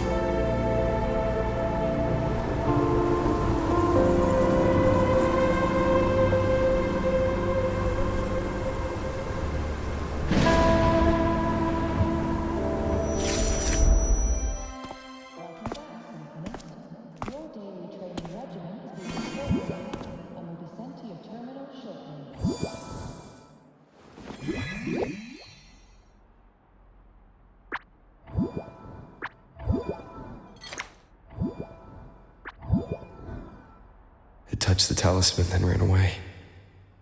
Is it trying to lead me somewhere?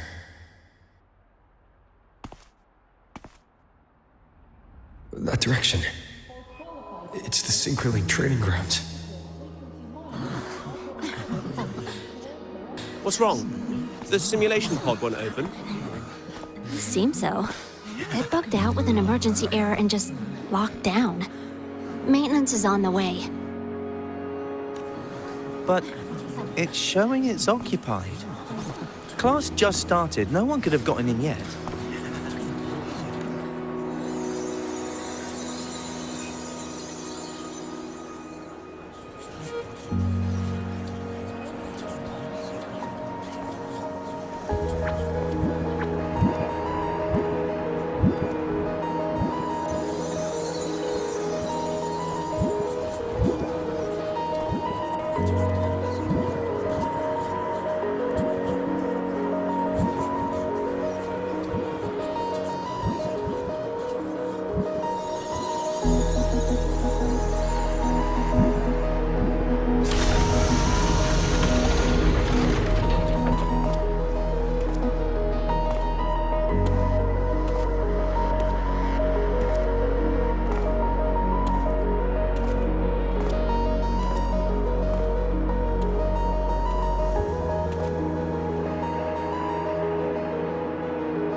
Aemeath?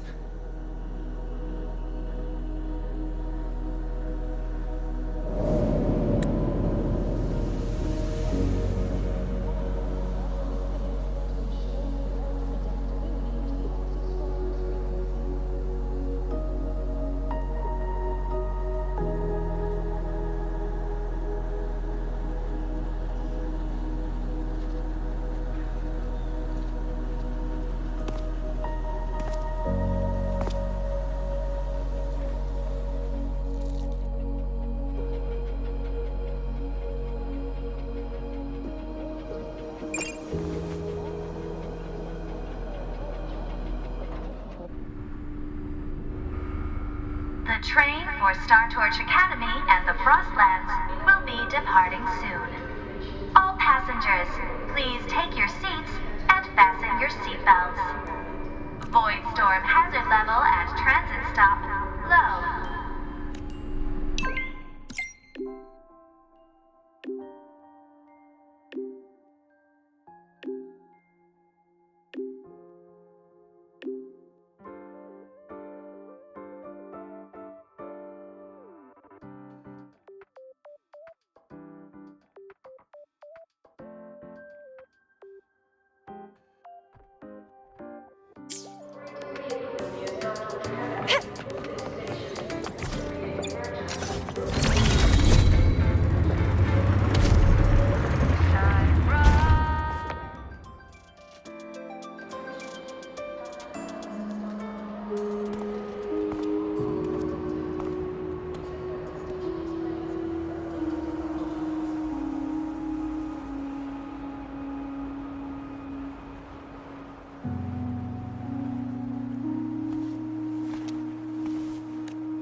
This is her paper plane.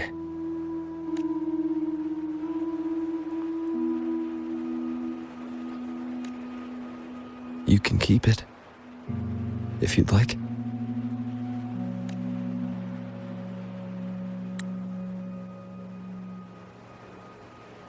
I know you're not Aemeath. You're only a piece of what she left behind, kept alive by this talisman. But if you exist, it means she's still alive too, doesn't it? Otherwise, the Soliskin couldn't have brought you back.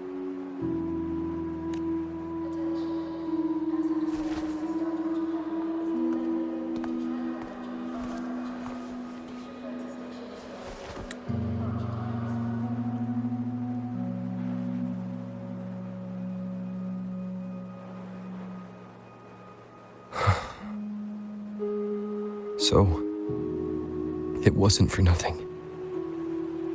If I hadn't gone looking for Aemeath, I never would have found this talisman. And you wouldn't be here at all. Luuk told me you're a piece of her. A thread that might still tie her to this world. If I follow it, maybe I can find where she is.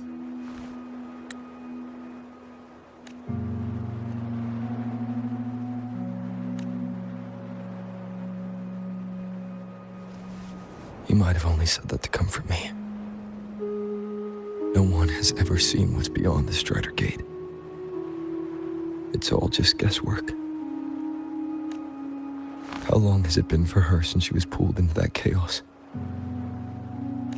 Is she still alive? And if she is, how much longer can she hold on?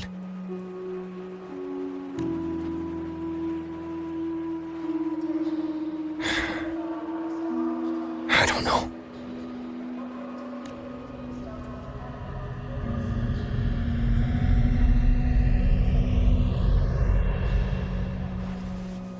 But I will hold on to hope. Because the world she saved is so full of it. So peaceful.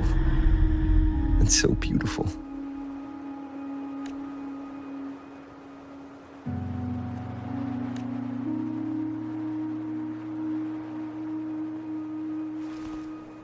It's strange, seeing Aemeath so quiet like this.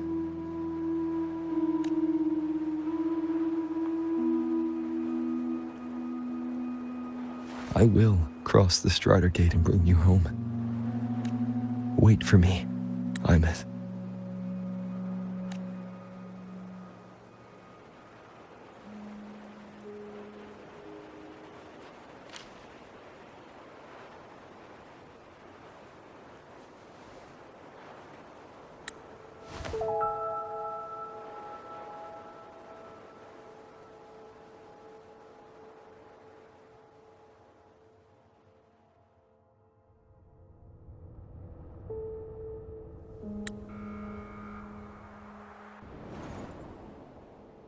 Don't be sad.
Flying free like a paper plane in the common star.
you sharing the same time and space.